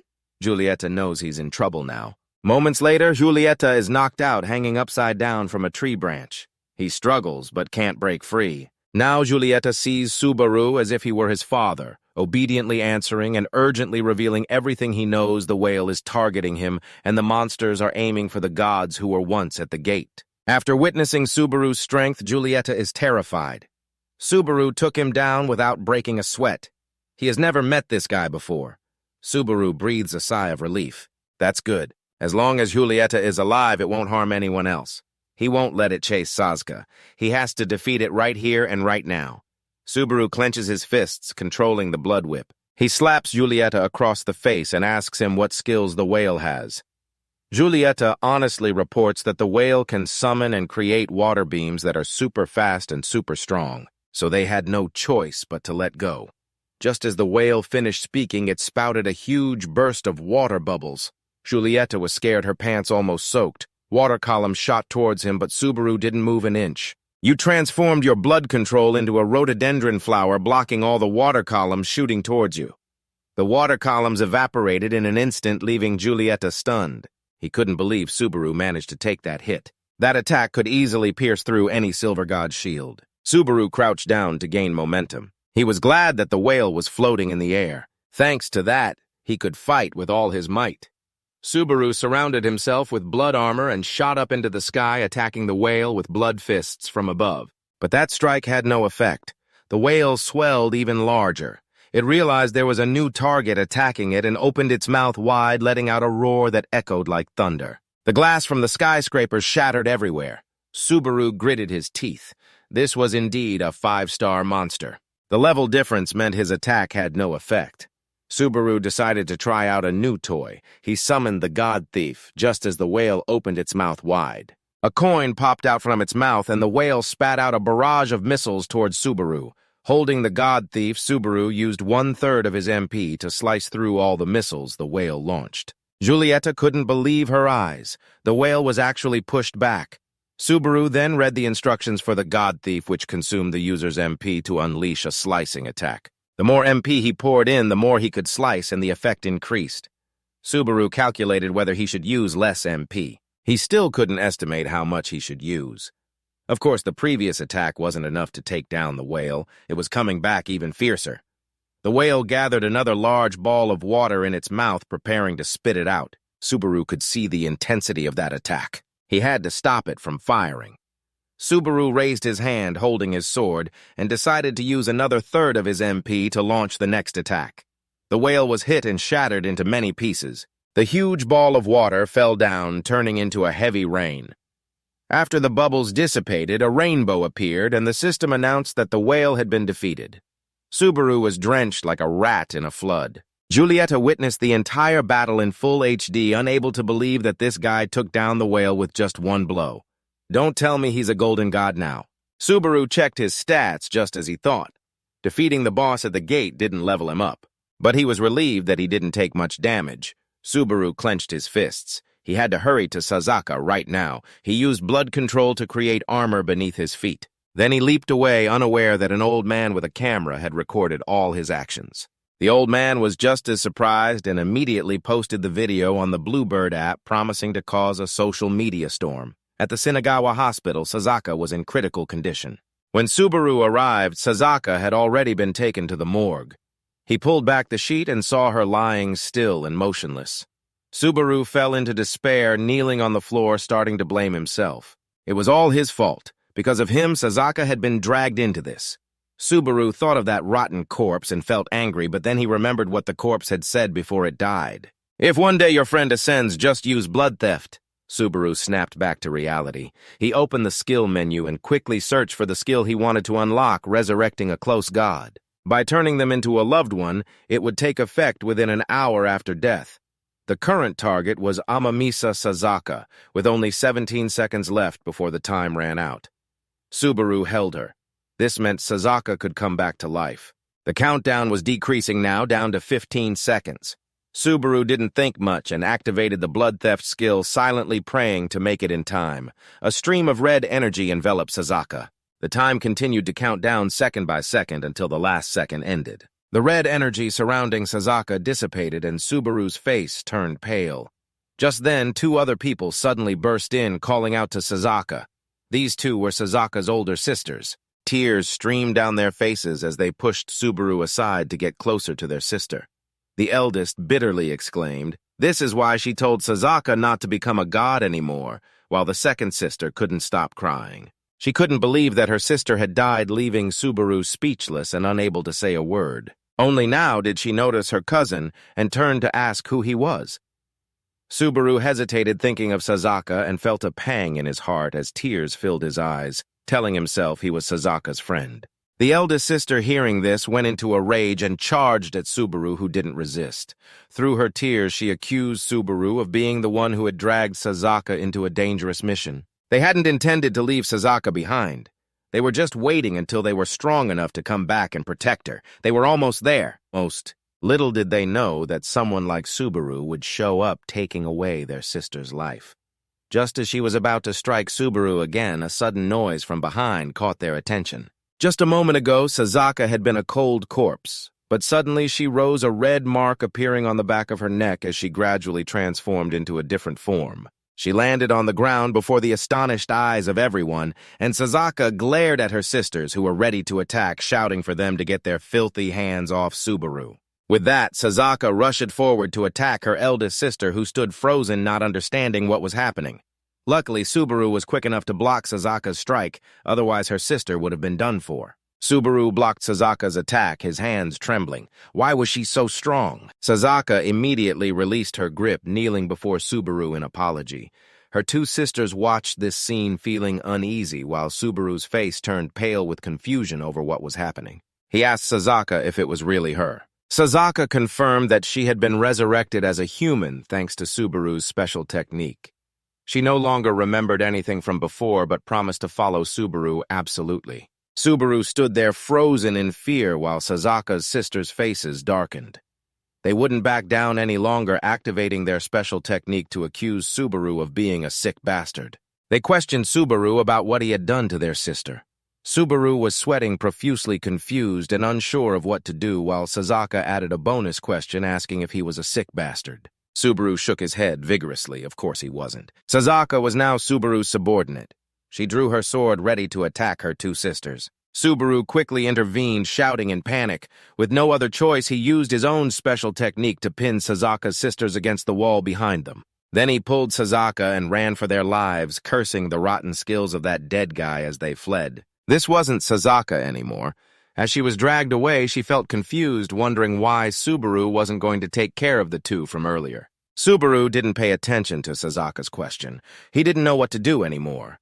He needed to ask her about that bizarre relative in this bloody mess. The two of them reached the grand hall, and Subaru felt exposed on the large screen, his face pale as he couldn't believe that his fight with that whale had been recorded. While he was in shock, someone approached, calling out to Subaru, who seemed about to become a celebrity. The two who came were Shikishima Ryu and Uduryose, ranked second and third among the Golden Divine Lords. Shikishima gritted his teeth in frustration. I know that guy has an older brother. Seeing the two of them, Subaru felt even more panicked. It seemed there was not just those two, but one more person. The important one always showed up last, and that person was Hirasaka Renji. The leader of the Golden Divine Lords, Hirasaka Renji, politely informed Subaru that he was suspected of damaging commercial property in Shinagawa and attempting to assassinate the Divine Lord. As classmates, they invited him to go with them for further discussion. Subaru, of course, recognized this person. He was the idol from his childhood, the strongest Divine Lord in Japan throughout his life. Subaru couldn't believe he was meeting him like this. Tense, Subaru readied himself to protect Sasaka while Hirasaka smiled, explaining that all the issues concerning the two had already been resolved. Subaru and Sasaka were invited into the car to go with the three of them. You share everything that has happened to you over the past 2 days. You tell everything you know, but you're still puzzled about why you're no longer a suspect when Shikishima threw the tablet to Subaru. Do you know how many surveillance cameras there are in Tokyo? First, the vandalism around the shopping area was recorded by cameras from start to finish, with Subaru being the victim targeted next, followed by the suspected assassination of Kunizaki. The door transformed you into a deity, appearing and splitting Kunizaki in two, and the two others at the scene also testified for you. Subaru couldn't believe those two bullies of his would testify for him. It's obvious that now Subaru is no longer a suspect. Moreover, the news of Subaru defeating the 5-star monster without any casualties has spread everywhere. So now you've become a hero. The term hero feels so foreign to Subaru. He never thought he would become a hero. After hearing Subaru's story, Shikishima realized many mysterious things about the scooter were also clarified. Ariel only has one unique skill. The Golden Arm, a deity who steals doors from other deities without caring about the level. The second door will never appear again. That's how they came to know Subaru. Perhaps this is why the scooter keeps holding on to Subaru, so when the other door appears again, it will steal once more. Subaru finally understands everything. No wonder the scooter wouldn't let him go. It wants to do that. The Golden Deities took Subaru down to the basement below the 6th floor of the headquarters. That is the solitary confinement prison for those who oppose the deity. Ariel Tiger, seeing someone coming, was furious, calling Subaru in a loving tone. The tiger is chained with a golden chain so it can't do anything. Shikishima kicked the iron prison door hard. He had never liked that dog before. Now, with Subaru's account, he will continue to investigate based on the scooter's testimony, which was going wild, banging against the iron prison door, incessantly asking about Subaru's parents. It swore to the heavens and the earth that it would crush the bugs at the bottom of society like Subaru, asserting that all of Subaru's doors belonged to it, while Subaru was being insulted by the scooter like a splash of water in the face. But he didn't react at all, even though Sasuke beside him was boiling with anger. Subaru remained as calm as water, feeling it was strange. Although he was standing in front of the aggressive and hateful scooter, his heart didn't waver at all. The scooter, seeing Subaru's lack of reaction, became even angrier. A bug like Subaru dared to look at it like that. It couldn't accept it. Subaru didn't want to listen to the scooter's nonsense anymore. He turned and walked away, leaving the scooter barking loudly behind. Udu watched Subaru leave. He asked if it was okay for him to leave like that. Hirasaka was absorbed in looking at the tablet. He was also planning to give Subaru a few privileges since they needed him to get stronger because there was news that the 6-star gate had appeared. Subaru brought 2 stars to the reception desk to exchange for money. The guide confirmed that Subaru exchanged for 300,000 yen for 2 stars. In addition, he was also gifted 20 million yen for defeating the 5-star monster. Subaru was covered in goosebumps as the receptionist handed him a black card. Subaru was granted additional privileges from the Federation when he presented this black card. Places like hotels and convenience stores under the Federation could be used for free. Subaru still didn't understand what was going on when the group behind him arrived and started discussing. They admired Subaru for single-handedly defeating the blue whale and immediately receiving privileges. Subaru was a bit incredulous that he had become famous with the guide being the one who told everyone about him. Now, Subaru has grown stronger. Power, wealth, and fame are all in his hands. The guide then asked what Subaru wanted to do from now on in the basement number 6. The bike is still going crazy, unable to calm down. He keeps asking about many people's parents. The elevator door opens again and someone comes down. She swings her hand, launching the golden chain. This prevents the bike from moving. He falls to the ground. The person who just arrived is the 4th Golden Lord Kimokawa Sakura, the receptionist from earlier. Her real name and true face are a secret. She became a receptionist due to her own desires. The bike, feeling bitter, tightens the chain even more, making it impossible for him to say anything. Now the bike realizes a bitter truth. Now that Subaru is overwhelmingly strong, he has already passed through 2 doors, and that in different attitude too. He doesn't even regard the bike. To him, it's like an act of contempt. The bike can't accept it. It grinds its teeth, starting to curse the world. It believes that this world has chosen to ignore it. It just hopes everyone else would just disappear. The bike's resentment towards the world has summoned a door of darkness. Kinokawa, seeing the summoned door, is stunned and snaps at the bike, asking what the hell it has done. The bike then notices the door behind it, which emits a series of resentful curses, hitting the bike's sore spot, attacking him. This world doesn't care about him. From the door emerges a hand, pulling the bike in, promising to eliminate all. A multitude of hands crawls out from the door, grabbing the bike. Kinokawa, of course, won't let that happen. She activates the golden chain to hold the bike back, but her chains are quickly broken by the dark energy from the door. It attacks Kinokawa, gradually corroding her limbs. The bike is stunned to see Kinokawa easily defeated like that. What kind of monstrous power is this? The door scratches the bike's itch, promising him this power. The bike gradually sinks into the door. Subaru and Sasaka are chilling on the rooftop of a building, seeing her master in silence. Sasaka asks if he has something on his mind. Subaru, resting his head on his hand, reflects on Kinokawa's question about wealth, power, and fame. All of it is in his hands now. From now on, what does he want to do? Subaru sits up, glancing at Sasaka beside him, asking her what he should call her from now on. Calling her Sasaka feels a bit strange. Sasaka tells him to just call her that.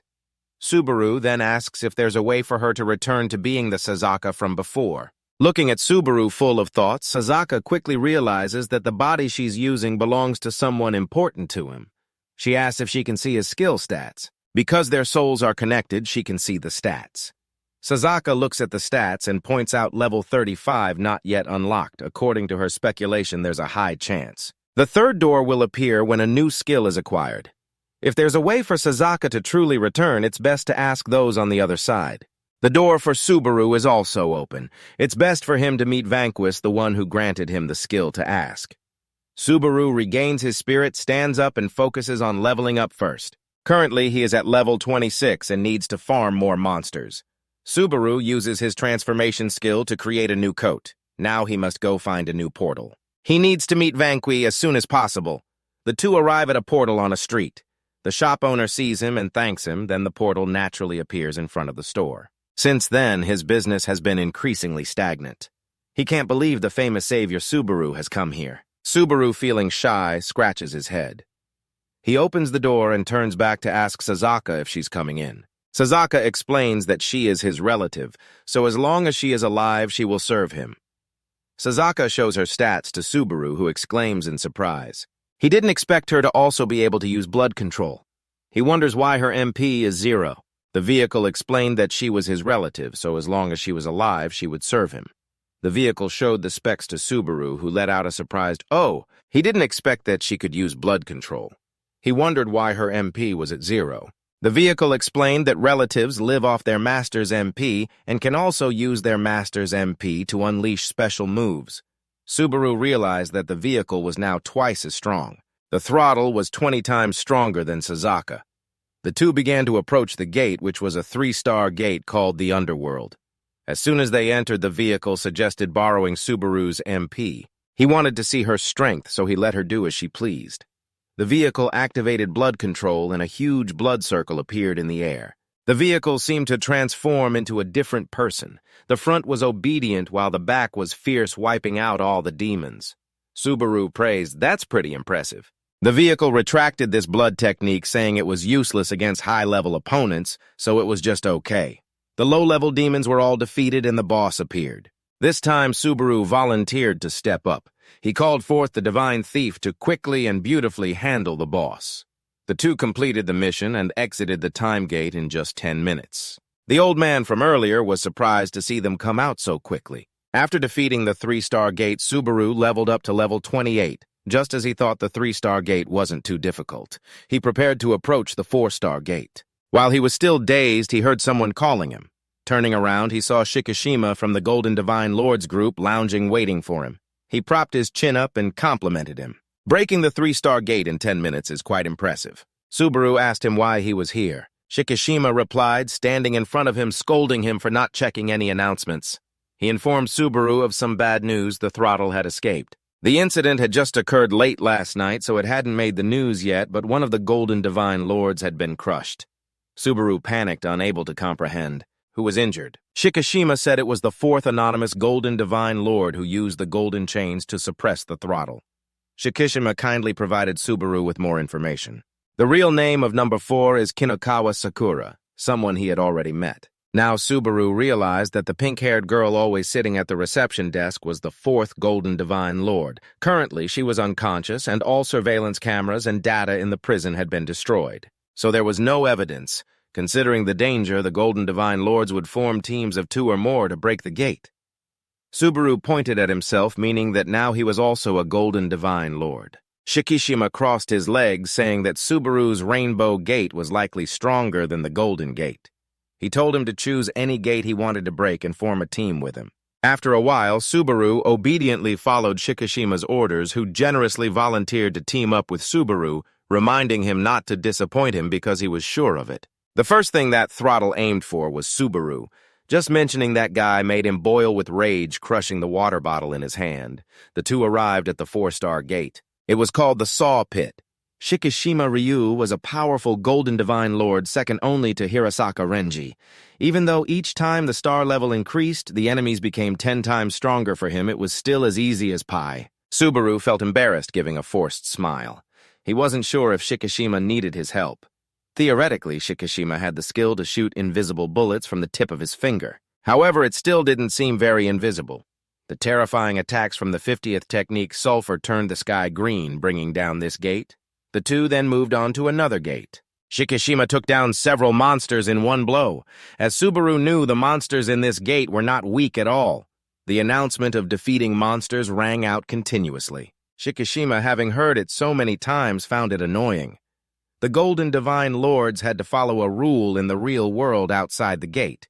They were strictly prohibited from using other special techniques. Except for the first ultimate technique, because the other moves deal extremely high damage. After finishing off the small monsters, Shikishima led the group boldly to take down the boss of all the golden deities in Japan. After learning that he was the master of the Golden Gate, they were granted the title of the 7 Knights. The one who bestowed power upon Shikishima was a knight, and Shikishima urged Subaru to prepare to choose the next gate to go through. From now until the end of the day, he planned to break through 3 more gates, and with a breath, Shikishima had already cleared the big boss of a 4-star gate. The 3 of them got back in the car and moved to the next location, Shikishima grumbling about it taking 52 minutes, which was acceptable. Subaru thought he was stronger, like the true golden gods, at a different level, as Shikishima effortlessly took down the 4-star boss in an instant. People called that a clean sweep. Shikishima told him that he would handle things himself later as they headed towards another 4-star gate at the glass waterfall. This gate was a special terrain, and Shikishima walked away in frustration. He warned Subaru to be careful in this round. Even low-level gods couldn't move here. This special terrain only had the boss. Just as he finished speaking, a cat jumped out from the glass. Subaru was already on guard. The cat pounced from above, aiming straight for Subaru's head, but he was quick. He summoned the blood thief and sliced off one of the cat's legs. Shikishima exclaimed that it was the sword from the video that could be used to cut the 4-star boss. "You're pretty impressive, kid." Subaru had just taken a hit and was struggling, blood smeared across his face. He looked pale. This boss was even stronger than the zombie, possibly many times stronger. Without the blood thief, he would be in serious trouble. Subaru raised his sword ready to strike again when he noticed that the leg he had just cut off was slowly regenerating, growing a new leg. Subaru was stunned. What the hell, it's regenerating? The cat swung its leg at Subaru again, but this time he jumped up to dodge. Subaru quickly assessed the situation. The blood thief was no longer effective, consuming too much MP and not working on this boss anymore. C, seeing the situation was dire, decided to help. But Shikishima stopped him, resting his chin on his hand, watching the unfolding drama. Sia shot him a sideways glance and asked if he didn't plan to abandon Subaru. Shikishima clicked his tongue. "I'm not crawling on all fours. I'll step in when the kid is about to lose." Shikishima felt lucky that Subaru was facing a sub-boss, even though the Rainbow Gate was stronger than the Golden Gate. But if the god was foolish enough to rely solely on stats, it would be completely meaningless.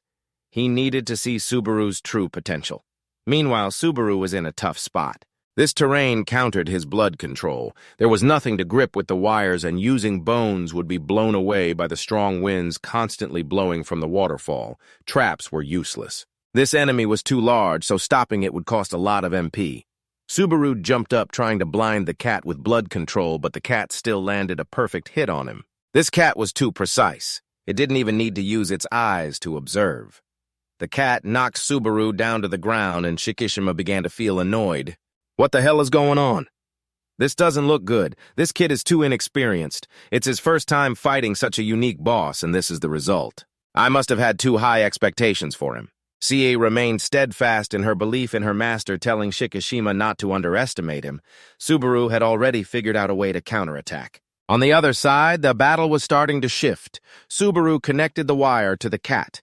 If he couldn't use it on the terrain, he would aim directly at the cat. This cat had no joints and no senses. It was like a slime in the shape of a cat. Surely the attacks and slashes without the blood thief would affect it.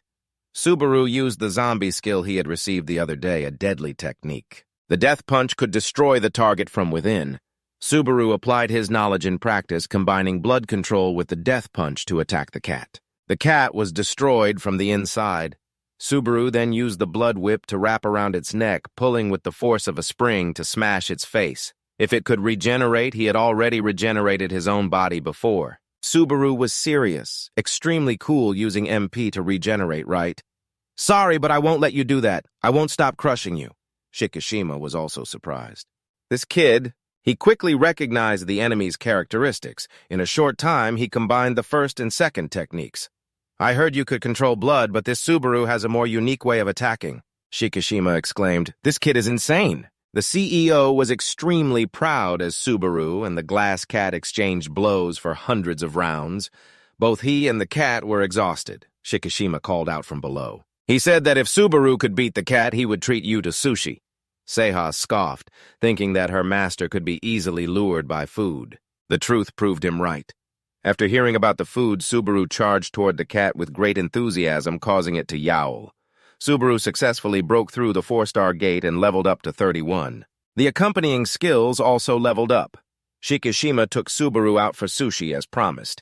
He grumbled at Subaru, who was still admiring the food, telling him to hurry up and eat.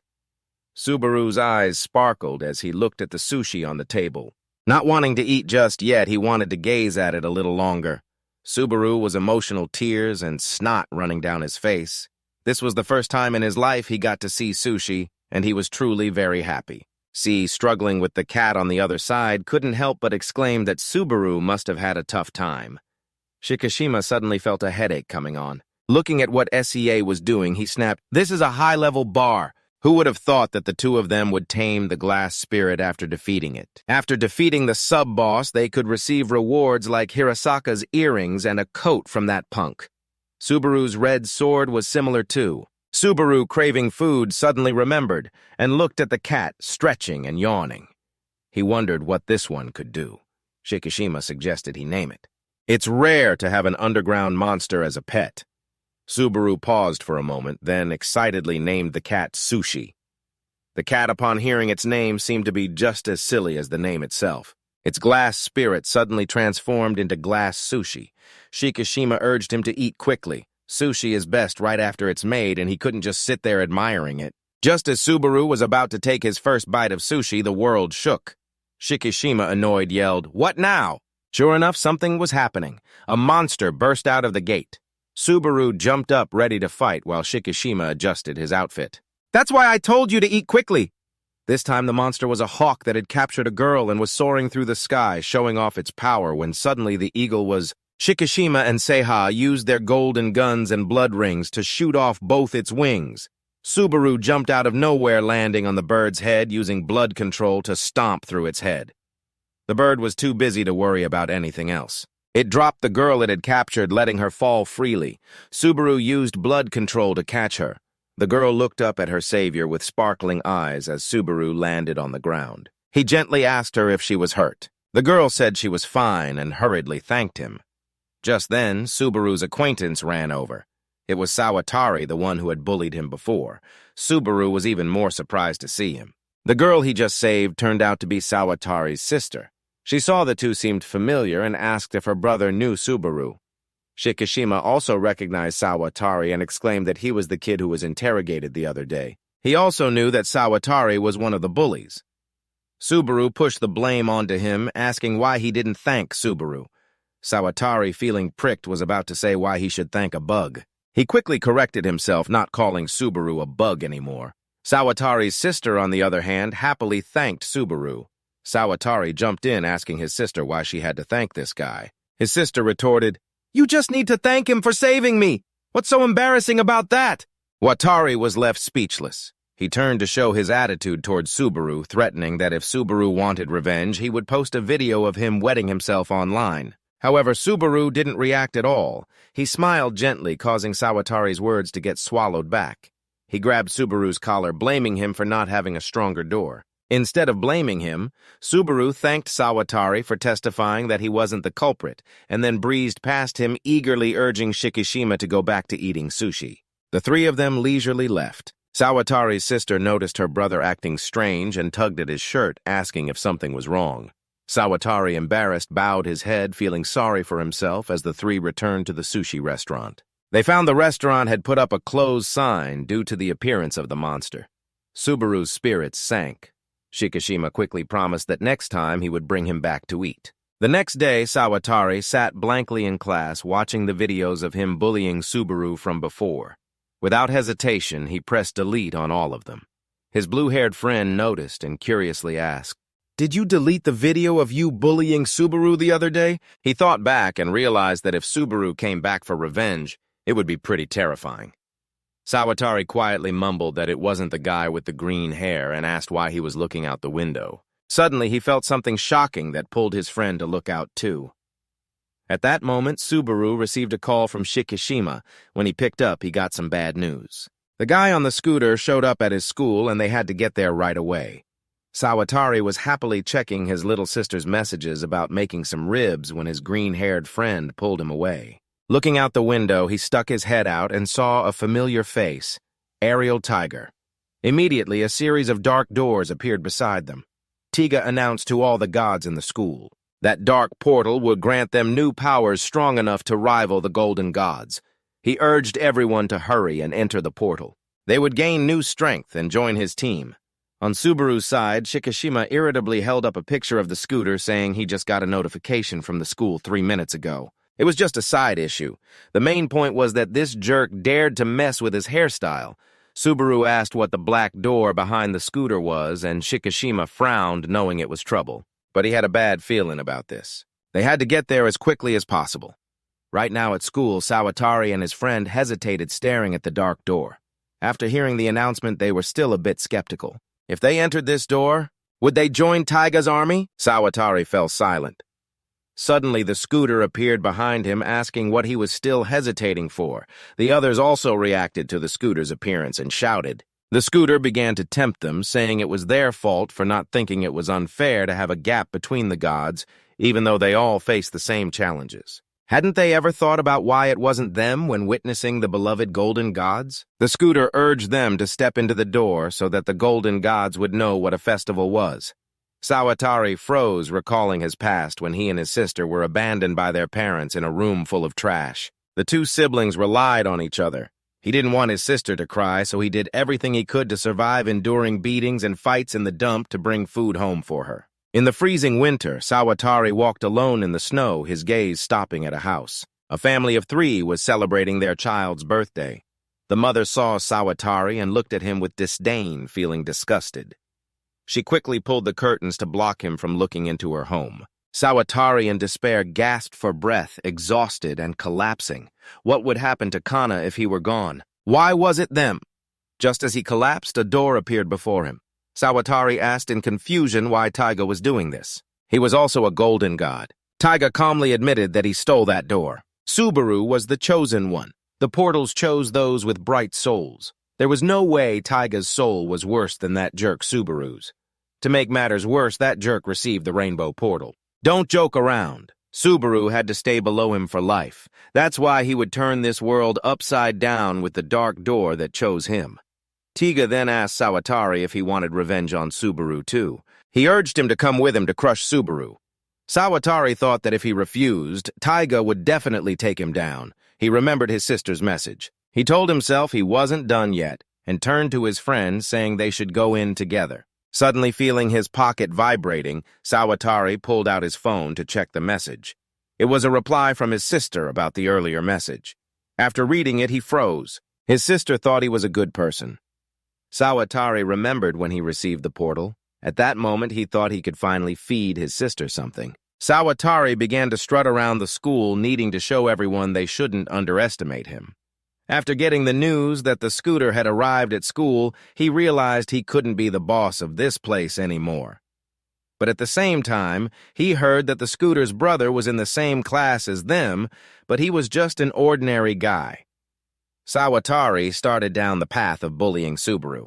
The reign of the ruler of this school was still ongoing, but at the same time, he heard news that the older brother of the guy who studied in the same class as them was just an ordinary person, and Sawatari began to walk down the path of bullying Subaru. He painfully denies that he is not a good person because he is weak, so he does terrible things to those weaker than him.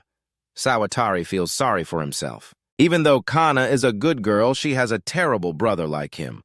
Sawatari turns to his friend and asks him to make a pork chop for his sister tonight. The blue-haired guy doesn't understand what his friend is planning to do, but agrees. He opens his eyes wide as Sawatari uses his special technique towards the throttle and turns to the blue-haired guy to convey a message. He asks the blue-haired guy to pass on his apology to Subaru.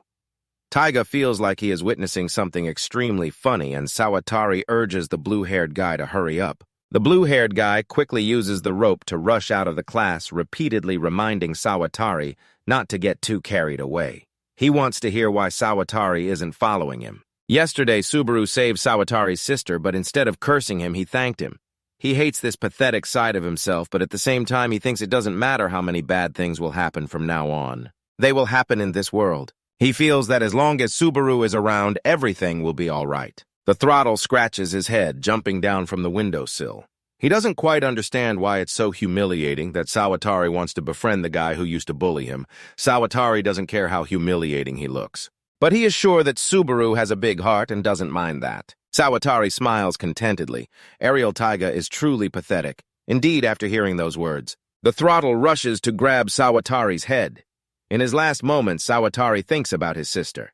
He is proud that he made her smile. That's the only good thing he has done. Subaru rushes in, crashing through the window into the classroom, attacking the throttle. He counts the people and sees that Sawatari is lying in a pool of blood. Subaru goes crazy and throws a punch. The throttle pushes him through the wall outside.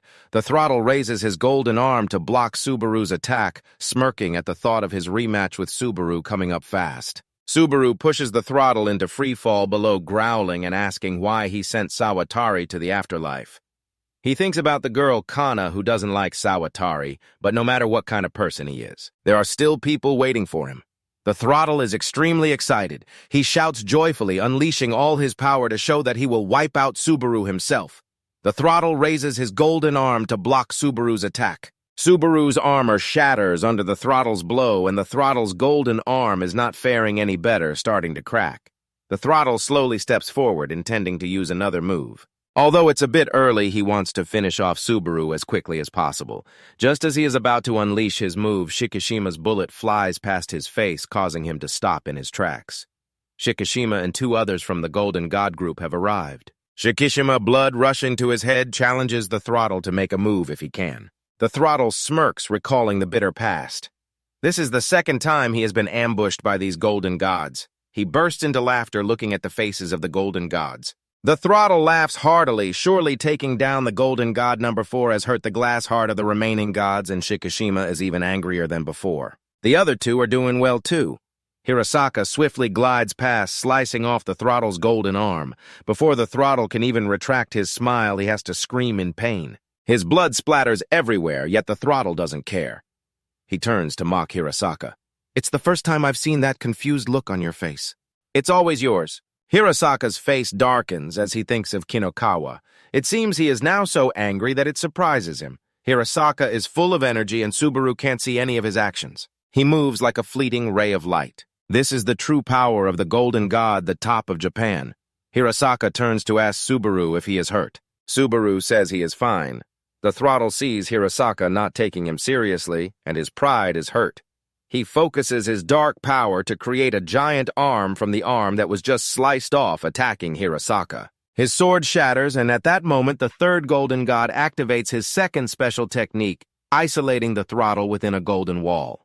The golden gods are prohibited from using any special techniques, except for the first ultimate technique. When outside the gate, UDU knows that. You're ready to take the Shikishima punishment, raising your gun and telling Subaru to steer clear of the throttle. You and the bike simultaneously activated the golden ultimate technique, shooting and attacking with blood circles towards the throttle, but the bullets evaporated and the blood circles were crushed in an instant. The golden wall UDU just created shattered as the throttle boldly stepped out, surprising everyone.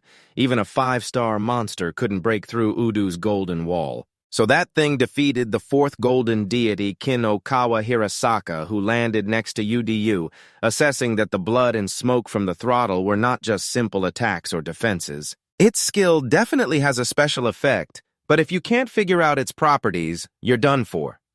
UDU frowned and asked Hirasaka to allow him to use other ultimate techniques. The situation will only get worse if it continues like this. Hirasaka raised his hand to stop him. If he allowed it, countless civilians would be affected, and Taiga certainly wanted that to happen. Shikishima also felt a headache coming on. If there's no other way, he would break the rules, but first he couldn't do anything unless he figured out the special effect in its skill. His bullets evaporated as if they were incinerated. Meanwhile, the ultimate techniques of Sa and UDU were also crushed. According to some quacks, Kinokawa's limbs were shattered in the blink of an eye, and Shikishima seemed to think of something.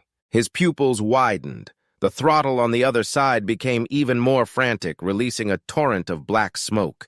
It would etch its name into human history as the one who spread the most fear. Its desire was to hang the corpses of all golden deities for the world to admire and to dismember every single one. Suddenly, Subaru rushed forward before the astonished eyes of many. He realized the throttle's ultimate technique could manipulate time, speeding it up with everything it touched. Shikishima loudly reminded him not to enter that smoke. But Subaru pressed on, charging into the throttle, extremely pleased and ready for battle. He was sure that as soon as Subaru entered, he would be done for in an instant. A bug's life should be just like that. The two sides exchanged blows. A loud explosion rang out. Shikishima was tense and worried for Subaru, but Subaru was completely fine. He landed a punch that shattered the throttle's face. To use blood control, the user must convert MP into blood to control it. Currently, Subaru was continuously replacing blood flowing throughout his body, making the throttle's ultimate technique useless against him. The throttle stood frozen, holding its nose, which was bleeding profusely. It couldn't believe it was punched so painfully. Subaru was now in a new position. The times he feared the throttle were over, and he would fulfill the throttle's desire using all his strength to show it. Subaru's entire body was enveloped in an incredibly cool new armor blood control version 2, Indestructible. The throttle went insane, summoning a series of dark doors surrounding the golden deity assembly.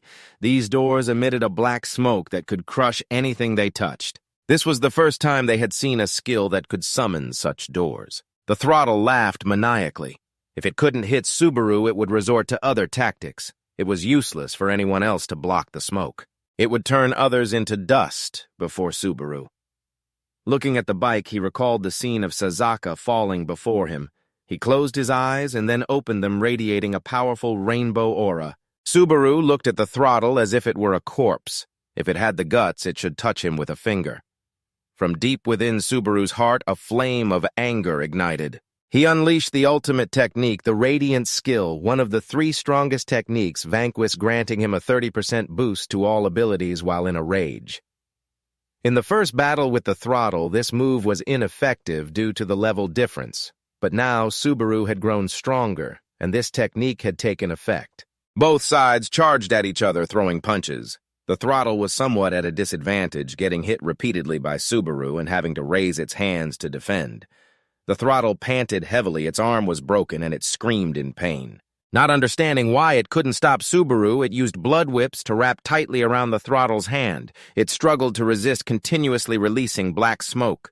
The throttle was reincarnated again. It couldn't believe that this bug was outclassing Subaru. Overpowered, the throttle was kicked down to the ground by Subaru, who then followed up with an uppercut that sent it flying into the sky. After gaining the blood armor version, Subaru was on a whole new level. In essence, the guy was kicked down to the ground by Subaru, then received a hook punch that sent him flying into the sky. After getting the blood armor version 2, Subaru was on another level.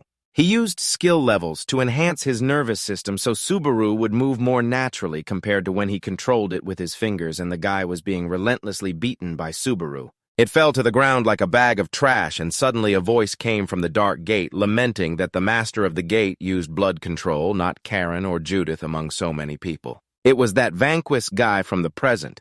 If there was a winning door, Shikishima realized the situation was not good and shouted for Subaru to stop attacking and capture the guy as they still needed to extract a lot from him. Subaru snapped back to reality, bewildered, not knowing what to do with the black smoke over there. Shikishima told him to use blood control like Subaru to disperse the smoke, and they successfully did so. Escaping the encirclement of the dark gates, Shikishima quickly analyzed that to make the black smoke disappear, they needed to make contact like a chemical reaction. Once the reaction between the bone molecules and the smoke occurred, both would evaporate. The dark gate on the other side laughed maniacally with one eye peering out from the gate. Its purpose was to destroy the giant clock. Dangling in the sky, Shikishima sat there asking how to break it. The dark gate chuckled, saying it would take a long time to explain. If only the guy were a bit smarter, everything would have been easier. The dark gate came here carrying a prophecy. Hirasaka Renji, Shikishima Ryu, and Uduryosei, all 3 would be defeated by the guy in the near future. Who knows what the future holds? Right now, the guy was unconscious. If he knew what was going on, Shikishima still arrogantly thought he wasn't afraid of Subaru, believing that the prophecy was wrong. Because he wouldn't let that happen. The dark gate laughed again, moving closer to Subaru to see him better. It knew he was the incarnation of Vanquis, something particularly difficult to deal with. Subaru asked the identity of the dark gate, and it replied that it was Kokugashi, the Emperor of Darkness. In its own way, Kokugashi aspired to be the one who would change the world. Therefore, it decided to destroy the current world, including its inhabitants. Subaru could no longer listen to Kokugashi's words, which were as noisy as barking dogs, and he raised his hand to attack the gate. Then the gate suddenly disappeared, and all the black smoke flew towards the guy enveloping him. At that moment, Subaru realized he had been tricked. The other golden deities quickly unleashed their attacks towards the guy, but it was too late. Both Goku Gagi and the guy had already escaped, leaving behind a trace of disbelief. 3 golden deities let them escape, and Shikishima was furious, snapping that they couldn't move. It was just a restriction. He had been paying attention to 2 enemies appearing on the rooftop during Subaru and Taiga's fight those 2. He was one of those who had gone in and out of the dark gate. He sensed a level of power that surpassed even Taiga from them after Kokugari helped the guy escape. It kept brainwashing the poor kid. Kokugari whispered into the guy's ear, calling him pitiful, weak, stupid, and ugly, saying he couldn't do anything useful. Kokugari knew the thoughts in the guy's heart. The guy wished he were stronger, wished he were smarter, wished he were more handsome. Kokugagi punched and patted him, first attacking his self-esteem, then comforting him, promising to grant him power. Recreating the form that the guy dreamed of, Gokugagi held him in his hands, then floated to meet the new subordinates, all there with a single purpose: to become stronger. Gokugagi laughed maniacally, a series of arms reaching out, promising to make everyone transform to a new height, destroying everything. Sawatari had perished, and his funeral took place in silence. Sawatari's little sister stood there like a lifeless doll, tightly clutching her brother Atosuma's photo, delivering his final apology to Subaru. He could barely speak, tears streaming down his face for Sawatari's sister Kana, unable to stop the flow since that moment on the throttle. No more doors of darkness have opened since then, but now in the school there are only 5 deities left and a few missing people in the city suspected to have joined the enemy. Subaru's current plan is still to become stronger and to inquire about Sasuke in the next verification. He is also preparing to break through the gate again as Shikishima takes a sip of water. He joked, recalling the other day when Subaru boldly declared he would grow stronger and protect them. Subaru blushed, feeling shy as Shikishima looked at him affectionately. He told Subaru that tomorrow he would enter the gate with Hirasaka the next day at Asakusa in Taito, Tokyo, where Hirasaka, full of youthful vigor, would be waiting for Subaru. Since Shikishima and Subaru have different fighting styles, he has nothing to teach him. From what he sees, Subaru's close combat skills are solid, but his swordsmanship still needs work. He asked Hirasaka to train Subaru, and with a heart full of joy, he couldn't believe that one day he would break through a gate with the strongest deity in Japan. He was sure he would learn a lot. Subaru tried to imitate Hirasaka's hairstyle today, but he responded with a bright smile, saying he had just woken up, which made Subaru feel extremely embarrassed as the two walked together. Upon reaching a gate, they encountered another team, a platinum team from the Yamada Club. They cheerfully informed them that they had already reserved this gate. Hirasaka checked his notes and smiled brightly. He had gone to the wrong gate. The gate he reserved was in Narima City, and Subaru was shocked to find out that it would take them an hour to get there by train. After an hour and a half, the two arrived in Narima City. Ready to conquer the 4-star gate in the mysterious forest, Hirasaka cheerfully reminded Subaru not to let his guard down, saying that the star rating on the gate was just an estimate of difficulty. This advice would have been really helpful if Hirasaka hadn't just said it while sinking into the swamp. Subaru panicked, unsure of what to do. Should he save him or let him get out on his own? Hirasaka sank completely into the mud, and after a while there was still no movement. Shikishima had repeatedly warned Subaru. 100 million times he had to be extremely careful. Hirasaka seemed smart and like the type of person who could do everything, but aside from his strength, he couldn't do anything at all. Subaru found life so ironic. His idol from childhood turned out to be like this. Subaru was about to use blood manipulation to pull Hirasaka up when suddenly an iron ant appeared. Hirasaka emerged from the mud using his ultimate technique, the giant sword. With one blow, he defeated the iron ant and sighed in relief, glad to have escaped. He thought he was about to meet his end, but Hirasaka Renji was the strongest deity in Japan, famous for his good looks and kind demeanor. However, those who had known him for a long time, surely they would think, like Subaru, relieved that Hirasaka had become a deity. Growing up, Hirasaka had no special abilities. Initially, his parents hoped he would be a smart child. But even though he didn't meet their expectations, instead of being disappointed, they continued to shower him with endless love and care. One day, when he was in 4th grade, Hirasaka protected a classmate from being bullied. That friend cried and thanked him, and Hirasaka felt happy, but the next day he became the target of the bullies. Instead of worrying about the care of the bullies, he was even more shocked when the friend he protected turned out to be one of them, a person who betrayed him because of their own weakness. From that day on, Hirasaka decided he would never betray anyone. He believed he could truly become a real friend. After walking a bit, Hirasaka sank into the mud again, and Subaru had to use blood manipulation to pull him up. Hirasaka laughed, saying that his opponent's instincts were too good, so he thought it would be better to use himself as bait to take it down.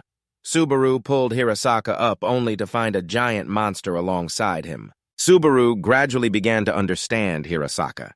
Hirasaka always made sure he was the first to fight the enemy to protect his teammates. He seemed to have many weaknesses, but that wasn't the case. And it wasn't because he was distracted.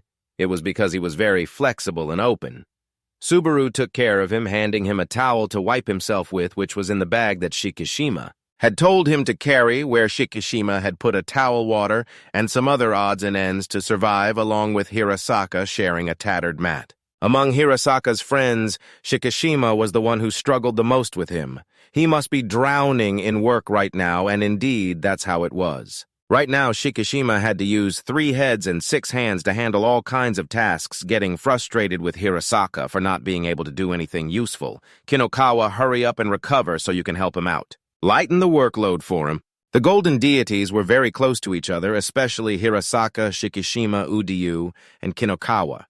They had been members since the founding of the Golden Deity Association. They had been together for 8 long years. So there was one thing that Hirasaka held in his heart, the guy who had seriously injured Kinokawa. He would never forgive him. He told Subaru that even if you and that guy were brothers, he would still choose to defeat him. Subaru became serious thinking about Sawatari and the girl Kana. You have your reasons to defeat Taiga. No matter what happens, you're always ready. The two of you go deeper in and then stop on the cliff. Hirasaka has activated his support skill. The hawk-eyed Tia spotted the boss 20 kilometers away at 6 o'clock. This boss is a level 81 tree spirit, a gigantic tree with eyes growing on its trunk. When it sees someone approaching, it grows defensive thorns. Hirasaka summons a giant sword to block the tree spirit's attack, but his sword shatters and its attack spreads out. It devastates the entire area. Luckily, Subaru quickly uses blood control to pull Hirasaka up into the sky to dodge the attack. Hirasaka is still eager to explain, just as he mentioned earlier. The difficulty on the gate is just an estimate. Subaru's face darkens. What the hell, this tree's attacks are just as strong, if not stronger than Shikishima's. This one is definitely on another level compared to the others. The 4-star boss Hirasaka raises his golden sword. The minions in this gate are equivalent to 4 stars. But it seems this boss is the only one with a low 5-star rating. Hirasaka remains calm, sighing that this must be tough when constantly fighting nameless foes. Hirasaka even comments on Subaru's flying skills, surprised that he can fly so high. Subaru, feeling the pressure, thinks that if Hirasaka hadn't used his sword to block the attack, he would have been mortally wounded. Now he's almost out of MP and won't be able to fly anymore. Hirasaka swings his sword, and in the blink of an eye, the tree spirit is split in half. This is his 6th ultimate technique, bending the sword's path. He can bend the sword's strike to any point within range. After using this technique, he will lose the blade, and even though it requires a significant amount of MP if used well, victory is almost guaranteed. Subaru is shocked. He hasn't even done anything, and the boss has already been defeated. The two of them exit the gate, and it's already evening. They say their goodbyes, preparing to head home. Hirasaka tells Subaru not to mention today's events to Shikishima, but it's too late. Subaru has already sent him the full report. Shikishima looks like he's going to collect a debt, dragging Hirasaka along. Even in his last moments, Hirasaka remains cheerful, promising to meet Subaru again tomorrow, and he will book the gate for next year. Subaru returns home. He takes a shower and then gets into bed, reflecting on the tree spirit boss from today. Subaru closes his eyes, imagining Hirasaka's fighting style, realizing he needs to adapt in his own way. Meanwhile, Goku Goji is gathering personnel, and now there are 20 people from weak to strong. They are continuously splitting into teams to recruit more manpower at the park, forming Team Rex. They head to the residential area to recruit Giulietta, but none of them agree. They are determined to fight to the end. But Goku Goji's group doesn't give up and continues to expand their search. Shikishima is annoyed, receiving a call from the idiot son of Hizaki. This guy should have been locked up until his punishment was decided, and the matter of him being suspected of killing his teammate is still unclear. Hizaki chuckles, reassuring him that he was the one attacked and there's no other way. The attacker, according to the divine identification card, is named Kishikawa So-uchi. This divine being is clearly related to the Shadow faction. Hizaki senses something unusual in that guy's insect control skills. Shikishima looks at the information on his computer screen. The skills are completely different from the initially registered skills, just as he thought the Shadow Gate can grant new skills to users. Last night, many people were attacked, but Hizaki's idiot son was the only one who fought back. He thinks this won't end well. One morning, Shikishima reminds Hizaki to be careful. Hizaki's idiot son responds with a yes, yes, and hangs up the phone, his face heavy with dissatisfaction. The annoying guy with glasses is on the other side while the Shadow faction contacts each other to report the situation. The blonde guy informs them that everything is still going well on his side. They have defeated Team Rex, which had 6 members but lost to Giulietta. Meanwhile, the other side responds that they have finished wiping out the Platinum team, and both sides discuss moving forward to eliminate the Golden Divine Beings. At Marunouchi Chiyoda City, Tokyo, in front of the new Marunouchi building, Hirasaka and Subaru meet the survey team before entering to break the 5-star gate. The annoying guy in glasses on the other side was in contact with the Dark faction, relaying updates. The blonde guy reported that everything was still going well on their side. They had defeated the Rex team of 6, but lost to Giulietta, while the other side responded that they had finished wiping out the Platinum team. Both sides were discussing moving forward to eliminate the golden deities. In Marunouchi, Chiyoda, Tokyo, in front of the new Marunouchi building, Hirasaka and Subaru met the survey team before entering to break through the 5-star gate. The survey department is an information unit established by Shikishima for those who possess the skills to navigate and analyze their work to provide information about the gate, and to increase the survival rate of the deity in charge of that gate. The head of the survey department is Kosaka Masago, who is a married woman. That's why she withdrew from the front lines to return to the survey department. Her husband and children are in Meguro City, where Subaru defeated the whale, so she feels extremely grateful to him. Kosaka held up her iPad for everyone to see the materials about this gate called the Thunderstorm Gate. It's very small, consisting of only 2 locations, a garden and a palace with 2 thrones at the top of the palace. And there's a boss inside. It could be one of the 2 or both are bosses. Subaru felt a bit nervous as he had previously formed a team in a 2-star gate. He encountered 2 bosses, but he couldn't believe he was now facing them in a 5-star gate. Meanwhile, Hirasaka waved to catch his attention, flashing a bright smile and asking if he was okay. Then he led the way in. Subaru felt calmer, even though it was a bit different from his imagination, but Hirasaka was still amazing.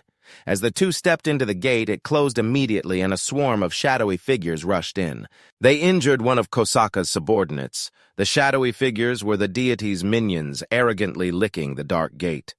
Kosaka recognized that the attackers were on the list Shikishima had provided. She couldn't let them do whatever they wanted. So Kosaka fought back, but she couldn't hold her ground against them, and was quickly taken down by one of the shadowy figures who pulled out a phone to report that Hirasaka and Subaru had entered the gate. 5 stars. Proceed to open the dark gate in 10 minutes.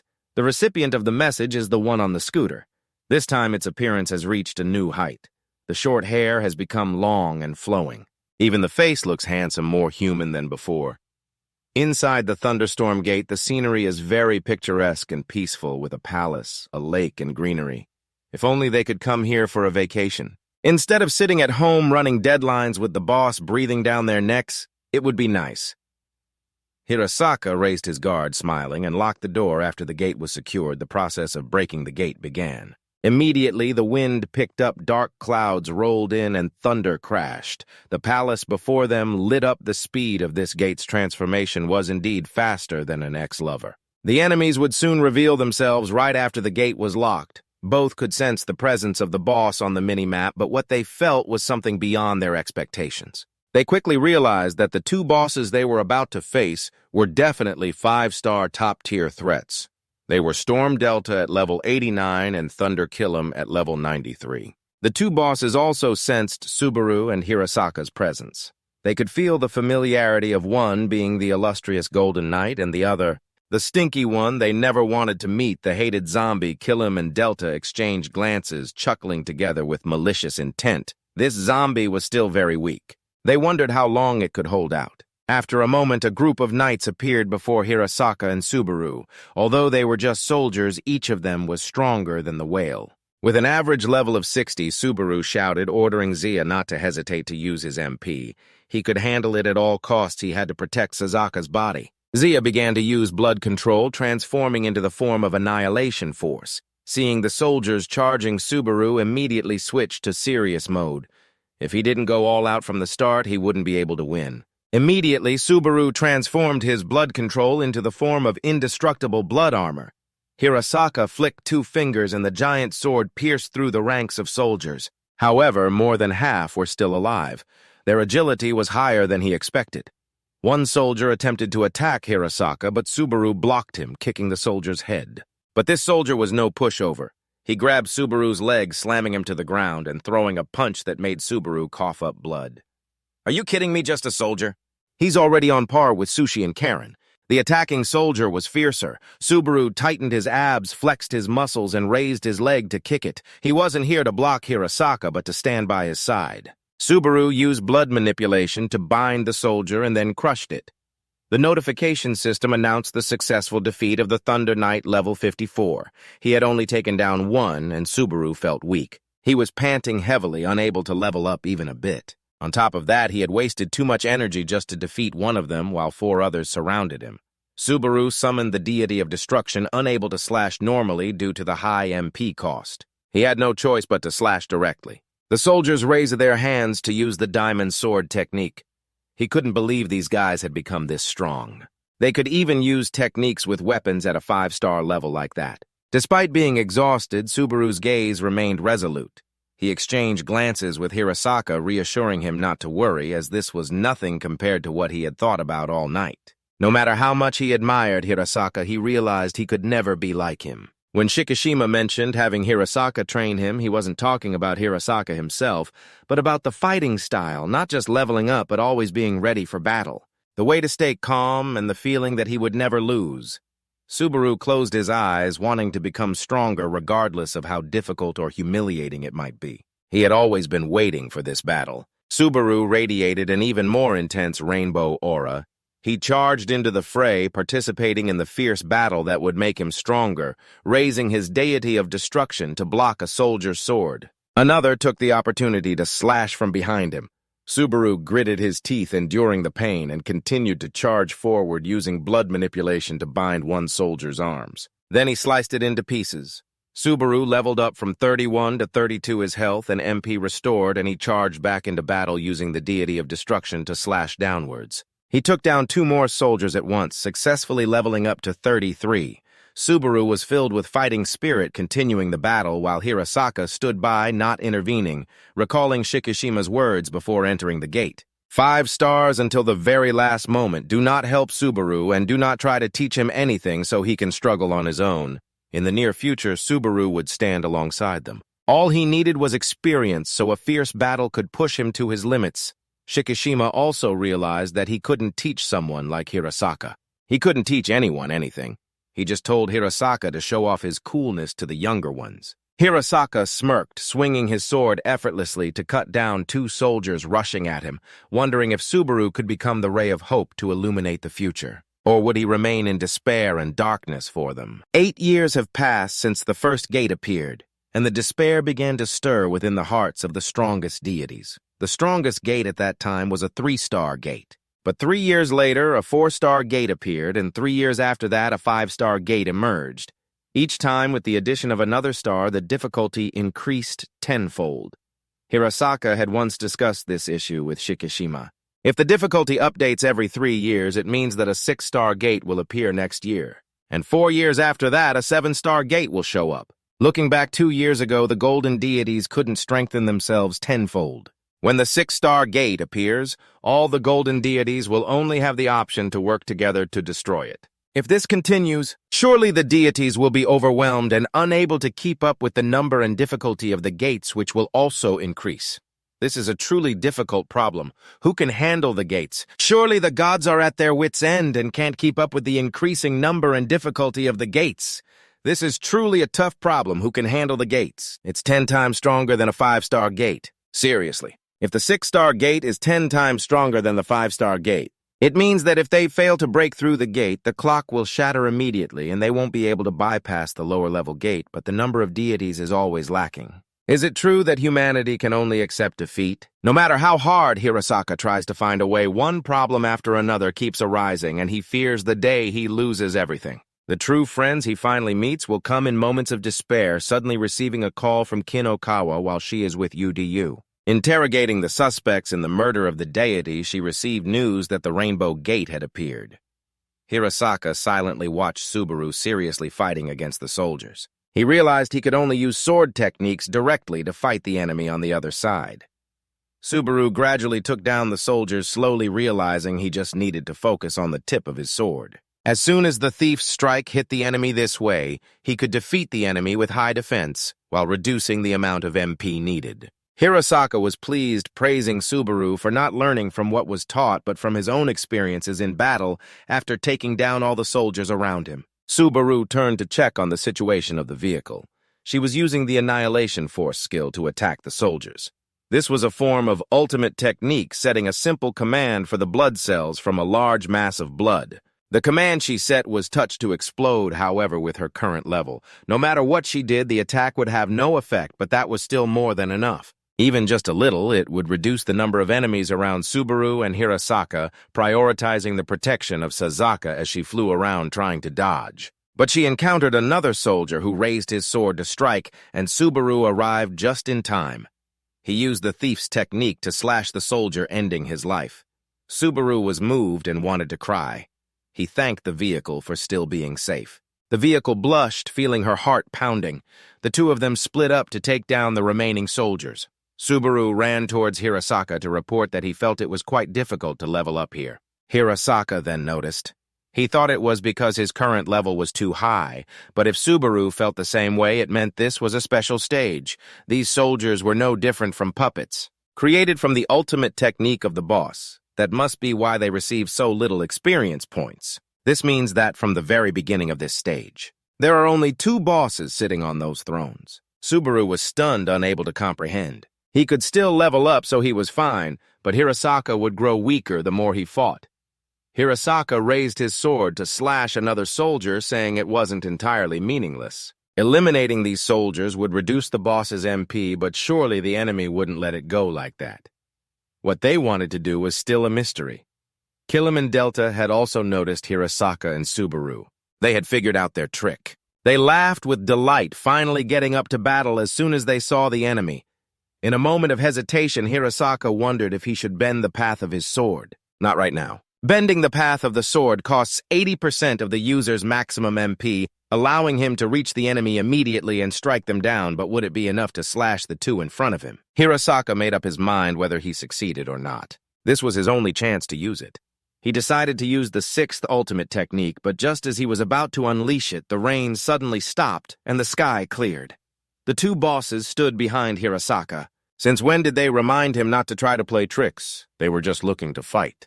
The 2 bosses introduced themselves, one with black hair and the other with green hair, saying they want a fair fight. These 2 bosses can talk. They are like the boss at the gate of the deadly soldiers.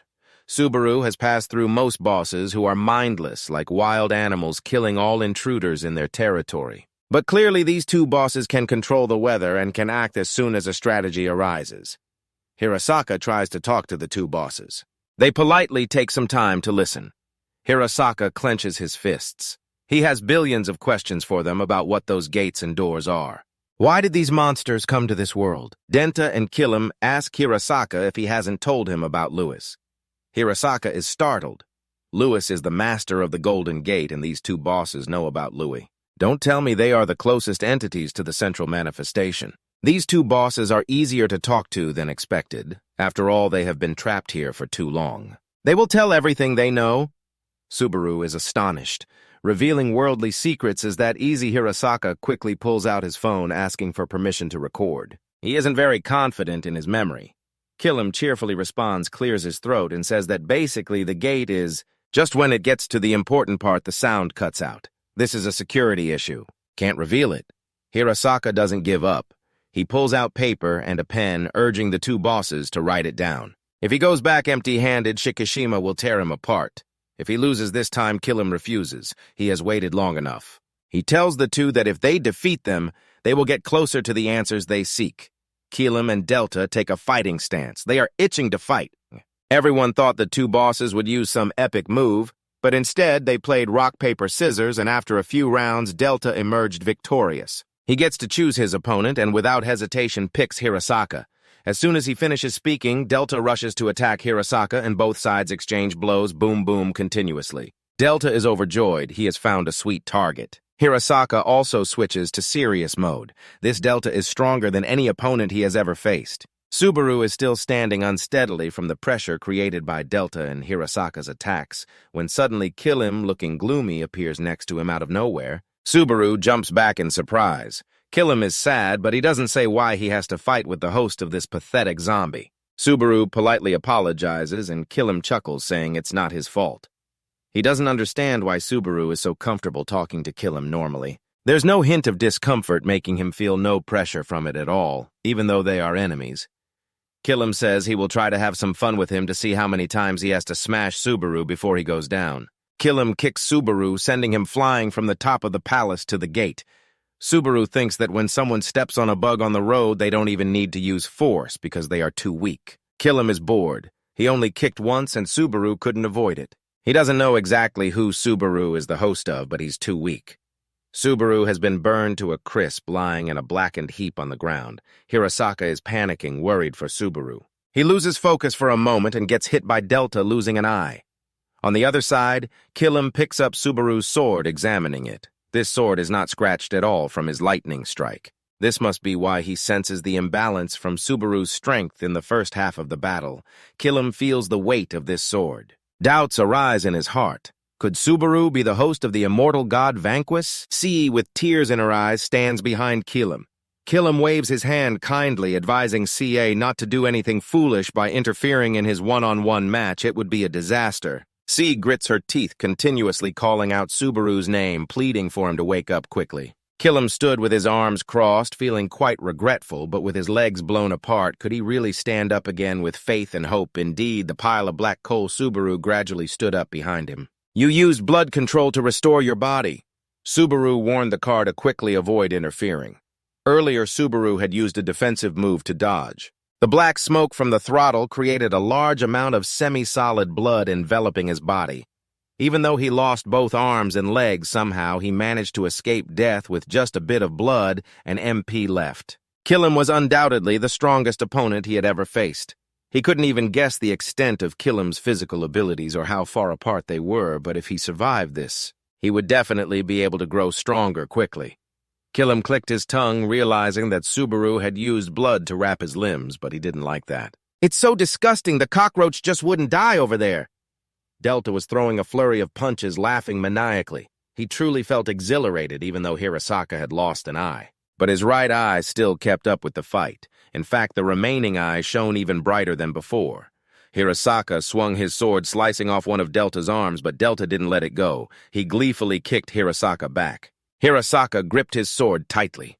He needed to thank Delta. Not everyone was strong at the beginning. When he was still a rookie, he had faced danger countless times like this, and this time was no different. If he could defeat Delta, he would become even stronger. Hirasaka used his fifth ultimate skill, Royal Radiance, enhancing all abilities and increasing the skill's effects by 130%. At the same time, it cost more MP for the user. Delta also began to get serious. He charged forward to attack while Hirasaka defended himself.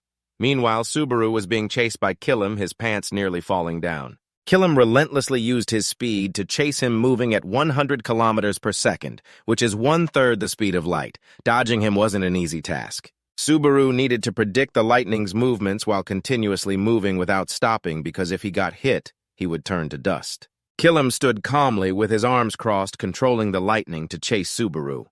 The situation was becoming increasingly dire.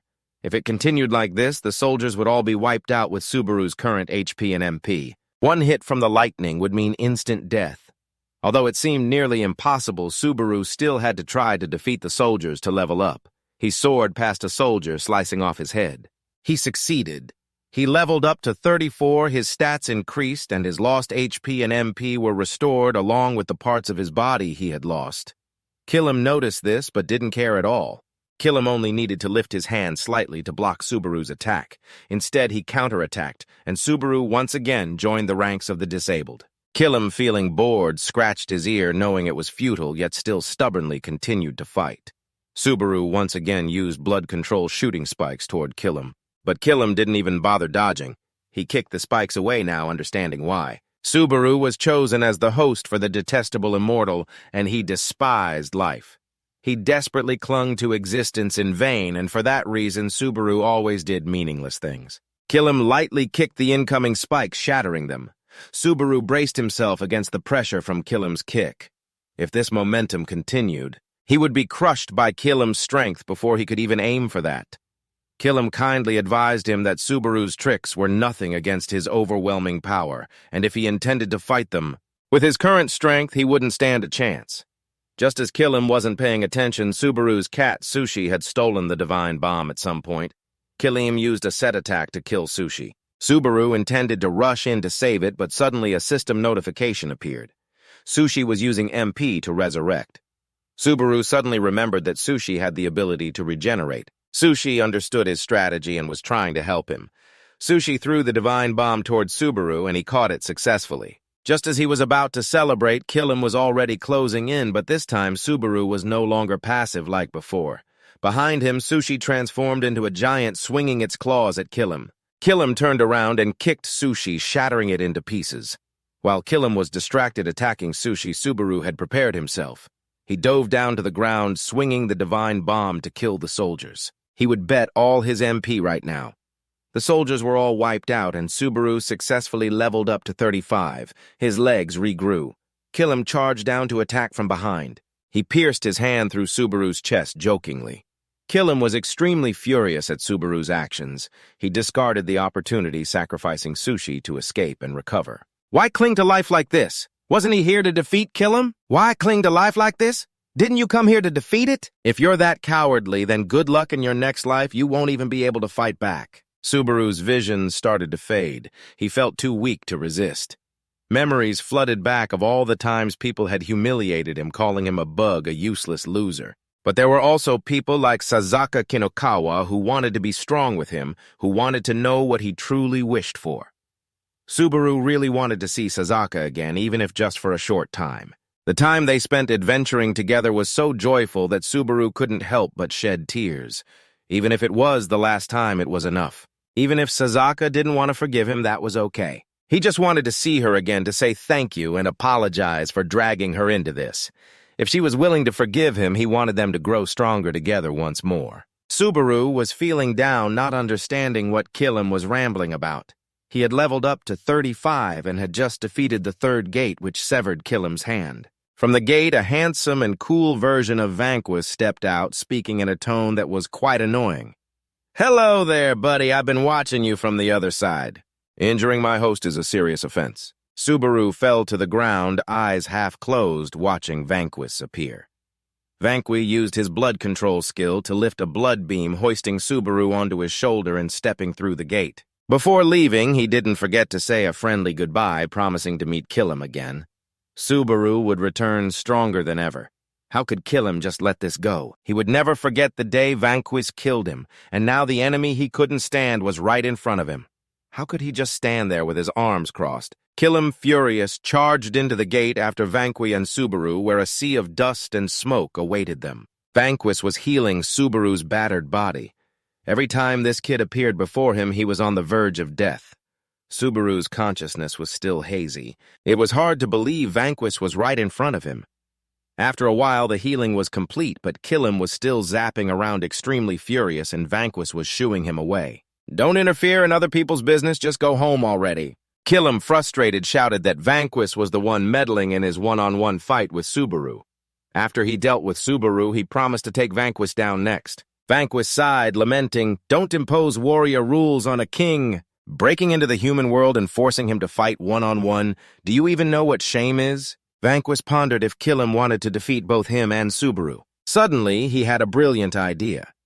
Vanquish touched Subaru, merging into his body. He would borrow Subaru's body for a few minutes to show him how he used blood control. Vanquish gradually merged with Subaru, thinking this kid's body was pretty good now. Level 35 was enough to work with. To defeat someone who had exhausted their strength from being sealed in the gate like Killam, he just needed this much. Killam's blood was boiling with rage, unable to bear the humiliation.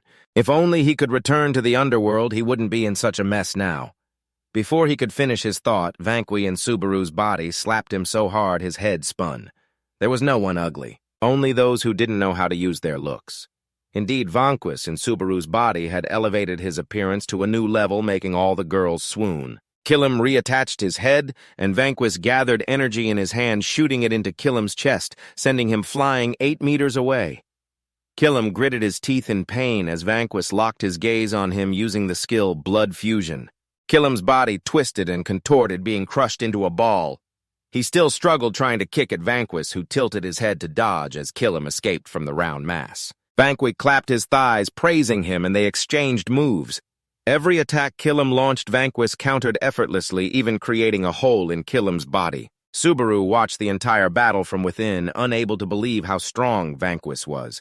It was only natural for Vanquish to bounce back like that. Don't judge others by their appearance. Take a good look at yourself first. Wearing glasses and that tacky Jessie shirt, Subaru had nothing left to say. You wonder why Killam is so strong, yet still takes damage. You once fought an enemy that could regenerate, but they didn't suffer any serious injuries until they ran out of MP. Vanquish cheerfully explained that it was due to the curse. He had infused it into his blood. The curse could deeply harm the opponent's soul. This technique works on enemies that can regenerate and on spirits without a definite form. What kind of move is that? It's just like something those villainous types would do. Killam clenched his fists and shouted not to underestimate him. Damn it. Subaru was taken aback. Why does Killam hate Vanquish so much? The story goes that in the underworld, Vanquish killed Killam and locked him away on the other side. Killam got serious, using a lot of force as he charged to attack. Vanquish also threw a punch back, hitting Killam in spots that made him furious. If only he had all his strength, it wouldn't have come to this. Vanquish kindly advised that this wouldn't have happened if Killam had killed Subaru earlier, whether in a fair fight or not, right when Vanquish summoned the door. Killam must have lost for sure. And that was a convincing victory for Subaru. He had used all his strength to surpass his own limits. Killam screamed not to mess with him as he gradually faded away. Vanquish seriously advised Killam to take things more seriously. The system announced that Killam had been defeated. He gradually disappeared. He could no longer regenerate and couldn't maintain his soul's form. Killam kept asking about Vanquish's parents. Subaru was left speechless. Vanquish defeated Killam way too easily. He was just too strong.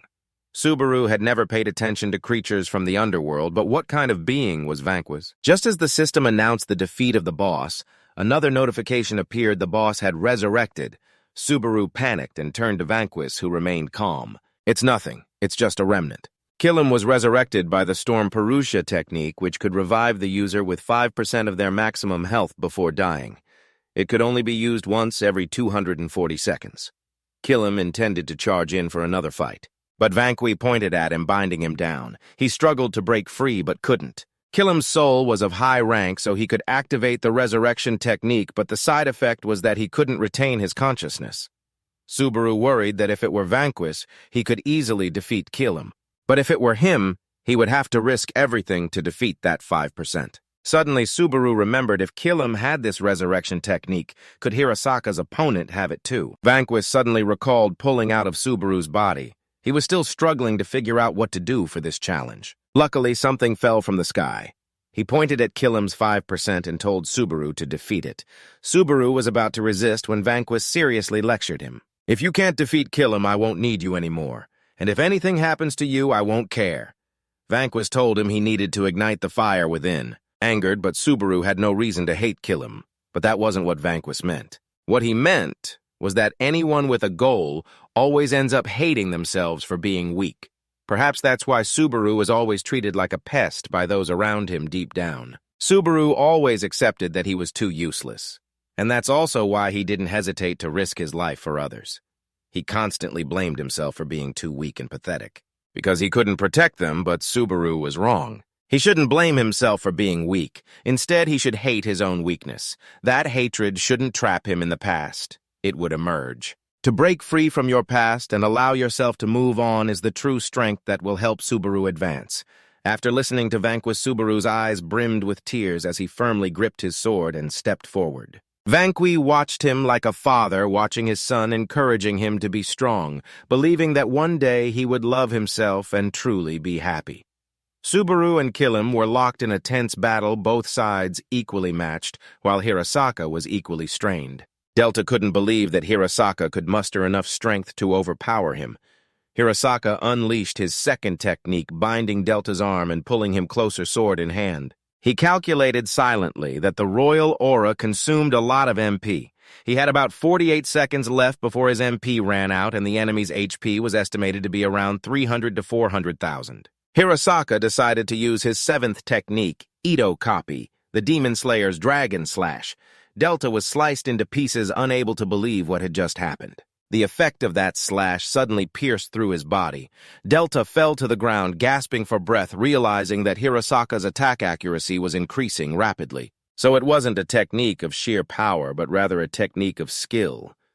Hirasaka continued to slash, copying other skills, crushing the monster with a double-edged strike that shattered the storm. After such relentless strikes, Delta's regeneration speed couldn't keep up, and he gradually faded away.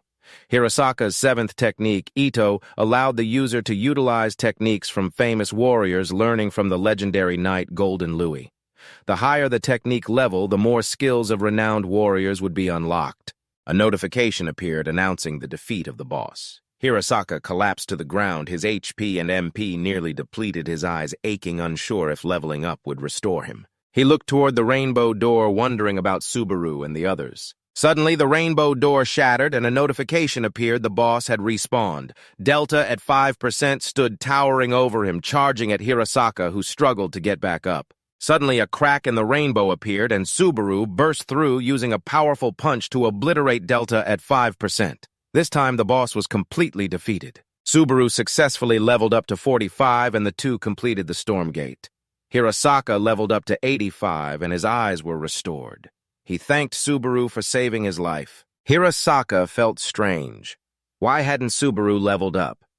The rule in the gate was that if the total damage dealt to the enemy was less than 20%, experience points wouldn't be awarded. Subaru had only defeated 5%, so he didn't receive any. Hirasaka was stunned. It was the first time he had heard of that mechanism. Even after 8 years of being a god, Shikishima had explained it to him 10 times, yet he had forgotten everything. Subaru called for a ride for A and Sushi to head back. The two stepped out of the gate where UDU and Hiller Japan's #1 Hisazaki Ryuji, the brother of the reconnaissance department head Kosaka, were waiting. They had cleaned up the member of the shadow team who had been caught off guard earlier. This guy was a former god. UDU had received an anonymous report, so he rushed over immediately. Caught off guard by this brainless guy's sudden attack, he was apprehended and taken back for questioning about the shadow team. UDU turned to Subaru, asking what had happened, while Hirasaka replied as if he were about to die. UDU carried the guy like a sack of sand, telling Subaru to fill out the detailed report and go rest to recover. Hirasaka thought he was being told to go home happily, but UDU pulled him back to meet Shikishima. Subaru said goodbye to the two, mentioning that he had found a way to meet Sasaka. The two climbed to the roof of a building, pulling out the guideboard to read that Subaru's blood-sucking skill had unlocked a new level. This skill could swap the original soul with the soul granted by the skill. The relative soul could be activated at any time, but if the body was dead, it would have to recover first. This meant that the soul of Sasaka was still within the current body. The body was heavily injured but was gradually healing over time. The soul could be swapped once the body was restored. Subaru was overjoyed. After all, Sasaka's return was just a matter of time. He jumped for joy, apologizing to the rotting zombie. He had been right from the start. Subaru had suspected him of wrongdoing. However, he was curious about where the soul of A came from. I cheerfully asked him what the reward for breaking the gate next year would be. Subaru pulled out 2 items from his bag, the thunder earrings, which could infuse weak lightning into every attack, and the storm earrings, which could infuse weak wind into every action. He handed both items to A after that battle. You joyfully jumped up and said, "Sorry, rotten zombie." He was right from the start. You had doubts about him being at fault, but you wondered where the soul of ZA came from. XEA cheerfully asked you what the reward for breaking the gate next year would be. Subaru took out 2 items from his bag, thunder earrings that could channel weak lightning into every attack, and storm earrings that could infuse weak wind into every action. He handed both items to ZA after that battle. He realized the truth that there would come a time when he couldn't use his strength to protect ZA. He would quickly grow stronger, and by then, he wanted ZA to use these 2 earrings to protect herself. ZA, confused, accepted the earrings and shyly said thank you. Subaru encouraged her to try them on. XEA happily put them on. Her face turned bright red from embarrassment as she soared high into the sky. Subaru was left dumbfounded, not understanding why ZA was flying so high.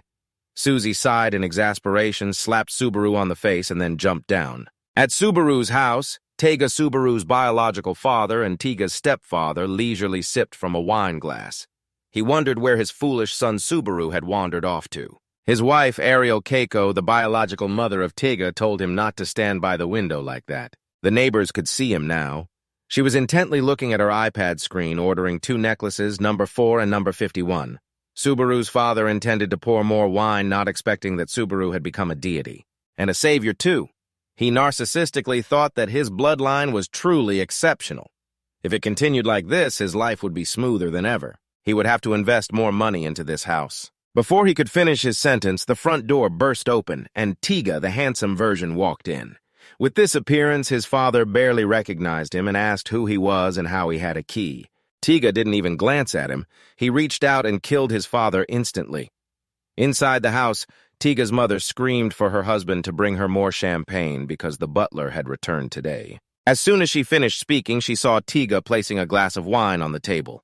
She squinted for a moment and then realized it was her son saying welcome back before continuing to scroll on her phone. Tiga smiled in satisfaction, surprised that with this appearance his mother could still recognize him. His mother didn't take her eyes off the phone screen, of course she would. She gave birth to him after all. She casually complimented the makeup on Tiga's face, saying it looked great. Tiga intended to explain, but his mother interrupted, pointing at the necklace in the machine and bragging. She had already gotten the necklace she really wanted. She already has the necklace she really wanted. Just 20 million for 5 is ridiculously cheap. The scooter exudes a dark aura no matter how her son has changed. She still doesn't care about that miserable thing. I'm just glad it made it here. It shouldn't have been born. The black mist gradually enveloped the mother of the scooter, turning her to stone while the scooter dropped the champagne glass it was holding onto the ground, making this world feel worthless. So let's bury it together. The next morning, the news reported that around 7 p.m. last night, a building collapsed in Shinagawa City. It has now been confirmed that 2 people died, believed to be Ariel Rio and Ariel Keiko. The couple lived in the collapsed building. The bodies were severely injured. Subaru watched the news and held himself together as he returned to the wrecked house where Udu and Hirasaka were also present. According to Udu's assessment, this incident resembled the one in Kinokawa. There's no doubt that Taiga is the culprit, but what he didn't expect was that the bastard would kill his own parents. Shikishima saw Subaru silent and not saying anything. He comforted him, saying he didn't need to force himself to go with them to investigate. Subaru stood there staring at the ruins. He had nothing to be sad about. No matter how many times he tried to recall memories with his dad, nothing was worth remembering, which is why he felt sad. Subaru sat down looking at the nameplate of the ex-house. He wondered what the scooter was thinking about that miserable dead thing and where it was. The scooter was now standing in front of the federal headquarters, casually walking in, ignoring the gossip around it about killing its father and mother. The scooter went straight to the reception desk. It didn't say a word but released a cloud of black mist, and soon the federal headquarters crumbled, collapsing under the dark aura emanating from it. It was even more intense than the power of intelligence. The ugly, dull, and weak scooter had always yearned for such things. But now, when it has everything inside, it still feels so empty. It doesn't know what its existence means from now on. On the other side, the Hirasaka group was boiling with rage after receiving news that the federal headquarters had been destroyed. Shikishima shouted angrily into the phone, asking if he had received any information. How could anyone know if everyone is safe? He told the person on the phone to quickly send the Tachikawa branch, the easternmost branch, to rescue them. The other branches should continue as usual. Don't let the clock break. Right now, they will use vehicles to command and gather information. Staying in one place is very dangerous. Udu had to admit that the throttle was quite formidable. If there were any traces of the throttle, they would have to disperse from the headquarters to investigate. It's hard to predict what it would target. So it killed the parents to distract them while going to destroy the headquarters. At least 100 deities have been killed. It's unimaginable how many victims there are in total, including civilians as well. Shikishima cursed, "Damn it, who would believe it could cause such a disaster?" They shouldn't bring Subaru home. He was about to call Subaru when suddenly a call came in. Shikishima picked up the phone, cursing the unexpected call. There's a 10 billion% chance it's someone from the Shadow faction. The caller was IC, asking a question with a mocking tone. "Are you interested in the little declaration of war we've prepared?" IC announced that from now on there would be 6 locations attacked, just like the federal headquarters was destroyed, and Ares Tiger was at one of those locations. Hirasaka had been silent until now, suddenly radiating an overwhelming golden aura.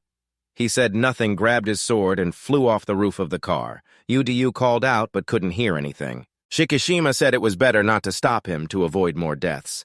It would be best to let Hirasaka go into battle. Shikishima asked Isai if he had been observing them at school. "Right, if you want to join, then let's see your spirit." If he meets him again and clashes once more, he guarantees he will drill into Isai. Isai left a comment looking forward to it, then hung up. Shikishima had already guessed what they were up to. The Shadow faction is targeting something. Kokugaji said it would break the clock. The throttle's ultimate time acceleration technique could crush anyone's body in the blink of an eye. In other words, it's planning to use the time of the gate and reduce the time on the clock to 0, considering it a punishment because they couldn't destroy all the gates. and the door that should be chosen right now is the 5-star gate. There is still plenty of time left. Currently, there are 870 days remaining on the clock. If they can break 3 5-star gates, they will be in trouble. Shikishima ordered the deities to go to each 5-star gate. In Tokyo, as soon as the enemy is detected, everyone must provide information to the higher-ups to deal with them, especially if they encounter the throttle. They must notify the Golden Deity immediately. Now the war has begun on the Shadow faction's side. Himeno was just admiring her nails while on the phone. Is she crazy? They could have launched a surprise attack at the same time across the continent. What else is there to declare war on Area? She, or the Shadow faction, cheerfully replied that they must fight fairly against the Golden Deities. If they attack out of the blue, the game would be too easy. They were talking about how the tree that UDU caught earlier had successfully escaped and heard that according to orders, their team was now targeting Subaru. Elsewhere, Subaru was sitting on a rooftop when a group surrounded him. These 3 were Kazuki Tachi Kagashiro, and not to mention the tree that got beaten up the other day. He was told that if he wanted to fight Hirasaka, he had to defeat Subaru first. Although he had no grudge against him, he would still have to kill him, but he still wanted to play fair. Playing one-on-one, Subaru stood up from the ground and said, "Come at me, all 3 of you." He had heard everything from Shikishima already, so he wouldn't let any of these 3 escape, even though he had no grudge against them. But he would defeat all 3 and make them tell him where Taiga is. Seeing Subaru so arrogant made Seigo annoyed. He used the ultimate technique, the Black Flamestone Shield. Using the rocks to shield his body, he couldn't accept Subaru's disdainful attitude. Seigo charged forward to attack, but Subaru lightly punched him, shattering his armor. Seigo was thrown back 8 meters, spitting blood. He couldn't believe he had been defeated. His armor was swept away with the wind, along with his pride. What just happened? Earlier, Subaru had injected blood into the gaps of Seigo's armor and destroyed it from the inside. The tree smirked, filled with energy, exuding black smoke as it lunged to slash. Subaru rolled to dodge, assessing the attack of the tree. The ground shattered as if it had been corroded over time. The tree infused that black smoke into its sword to strike. If that's the case, taking a direct hit would be extremely dangerous. The other guy, Kuzuki, seemed uninterested in joining the fight. He sat back enjoying the show. The tree didn't need help. He was extremely confident in his skills. Subaru asked the tree what it wanted, always demanding a one-on-one. But the tree didn't respond. It charged to slash at Subaru, who used a blood shield to block. The 3 of them had played together since childhood. The tree was the leader, and Seigo was his right-hand man. Kazuki always observed them from afar. For the tree, this situation was just another day. Subaru was momentarily stunned, wondering what this guy was rambling about. "Aren't they from the Shadow faction here to disrupt the clock and destroy humanity?" The tree replied, nonchalantly uninterested that he was involved with Kokugaji's crew. To become the gang leader and grow stronger, he was determined to prove he could defeat the strongest god in Japan, Hirasaka Renji, and then the 3 of them would rise to the top. That was his dream. Subaru looked bewildered. He was completely clueless about such ambitions due to his poor upbringing and didn't know how to process this information. But the tree was the kind of person who thought of himself as a tough guy like in manga. Subaru realized that the Shadow faction didn't seem very unified. The 3 in front of him appeared quite different. Compared to others, Subaru could understand the tree's dream. He asked why it attacked Kosaka. The tree remembered it was the 3 people he had encountered at the 5-star gate. He innocently replied that it wasn't the god's fault for retreating from the front lines because he was too weak. Before he could finish, Subaru punched him, causing the tree to crash into the railing. Blood poured from his mouth and nose like a river. What kind of lantern was that? Even faster than before, Subaru was truly furious. Those 3 were from the reconnaissance unit. They had families and children, yet they continued to be gods to protect the world, and that jerk tree dared to attack them. Subaru shouted that they were not the kind of people the tree could just discard because of that selfish dream. Subaru activated his ultimate technique, a conditional aura that enhanced all abilities by 45% while he was angry. The tree trembled but still tried to swing his sword, warning him not to interfere with his dream. Subaru intended to use blood control to strike the tree when suddenly Kuzuki jumped in from nowhere, kicking the tree down. He told the tree to give up. The 3 of them would try their best next time. The tree fell to the ground unconscious. Kuzuki had no intention of fighting. He explained that they had been friends since childhood. But Kuzuki had another identity. He showed a chat message with Shikishima to Subaru revealing he was Shikishima's subordinate, a spy in the God faction embedded in the Shadow faction. Previously, a member of the reconnaissance team, he came to inform Subaru about the location of the 6 gates the Shadow faction intended to break. As they approached one of the gates, Shikishima arrived just in time. Honestly, he had hoped to encounter the guy with glasses, but instead he ran into this jerk. Today was going to be a bloody showdown. Shikishima knew that Kokugaji had prophesied that he, Hirasaka, and Udiyu would be the first to die, but he wasn't scared. "Don't underestimate him, you dog." Shikishima used his 5th ultimate technique, Sulfur Rain, a barrage of bullets raining down from the sky towards the jerk. He calmly dodged. Thinking back, Shikishima was the first to express doubt about him. Tiga recalled the past 3 years when Shikishima had asked why he was leveling up so slowly. The truth was that the gatekeeper Tiga took away the power from Subaru, which was the Gallia powder, but he refused to cooperate with him. Even when Tiga surpassed level 20, the second gate would typically appear at that level. But in the end, nothing happened. At that time, Hirasaka had defended Tiga. Some people received the second gate at levels 25 or 30, so Tiga might be in that situation too. But in the end, nothing came of it. At that moment, Hirasaka defended the scooter as a few people received the second door on level 25 or 30. Perhaps the scooter was also in that situation. He told Shikishima not to doubt the throttle too much. Shikishima didn't want to let anyone down, but the truth is, the door to the throttle didn't appear and the upgrades were happening way too slowly. Saying it stole someone else's door isn't baseless. The throttle outside the door could hear and was shaking silently, cursing, wondering why they were so reckless. Just let it go. There's no evidence, so let's pretend it didn't happen. Back then, Shikishima mentioned someone in Osaka who had the skill to expose lies. They could discuss this further at the upcoming meeting, and the throttle was extremely frustrated. It asked about Shikishima's parents, wondering why that bastard kept causing trouble for him. It was determined that one day it would chop Shikishima into pieces. That stupid and childish assassination plan of Tiga would become a reality as it had tapped into all of Gallia's power. Using the skill to receive from Kokugaji, tearing Gallia into pieces like that would mean death would reign.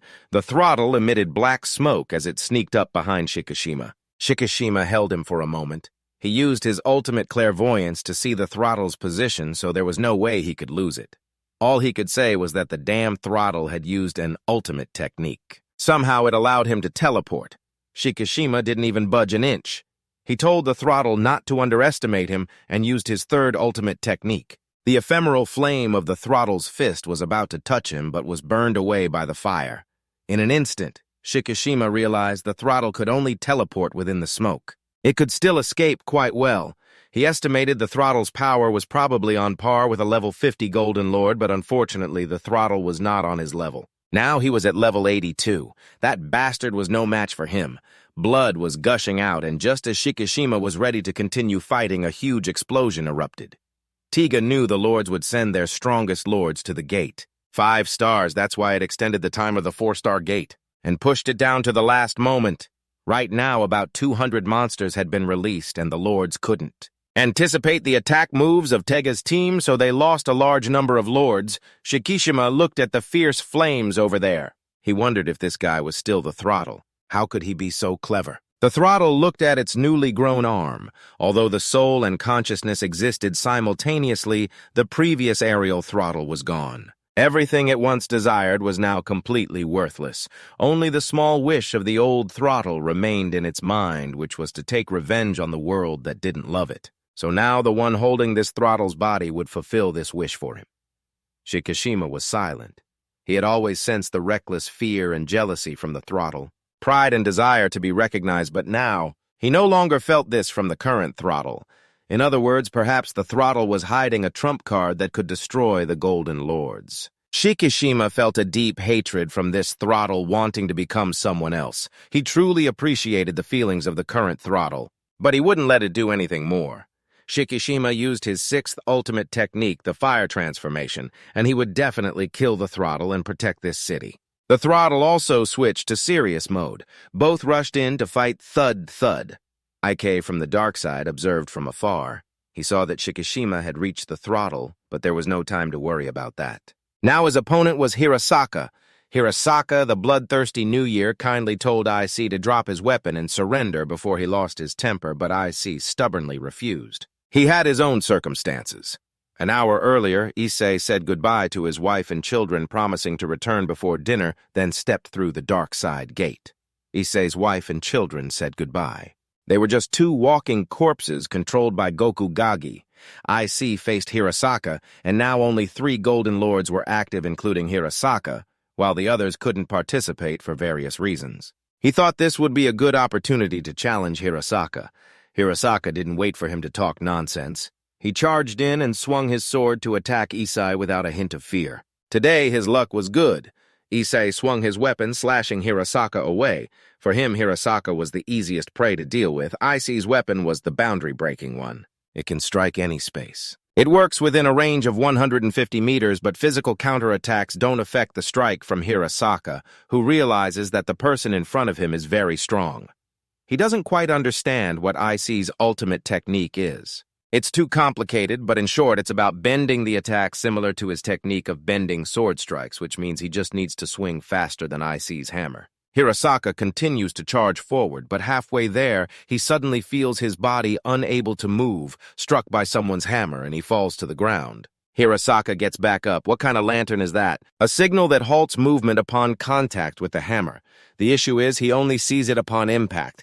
IC seems to realize that his trick has been exposed. Earlier, he used another technique called the defensive symbol, which must be preset and can halt anything it touches for a second with no exceptions. Except for the user before impact, no one can see the area symbol where IC is standing, which has been preset with many symbols. Each time Hirasaka charges in to attack, he will be halted and hit on the head by the hammer face down on the ground, just as someone thought.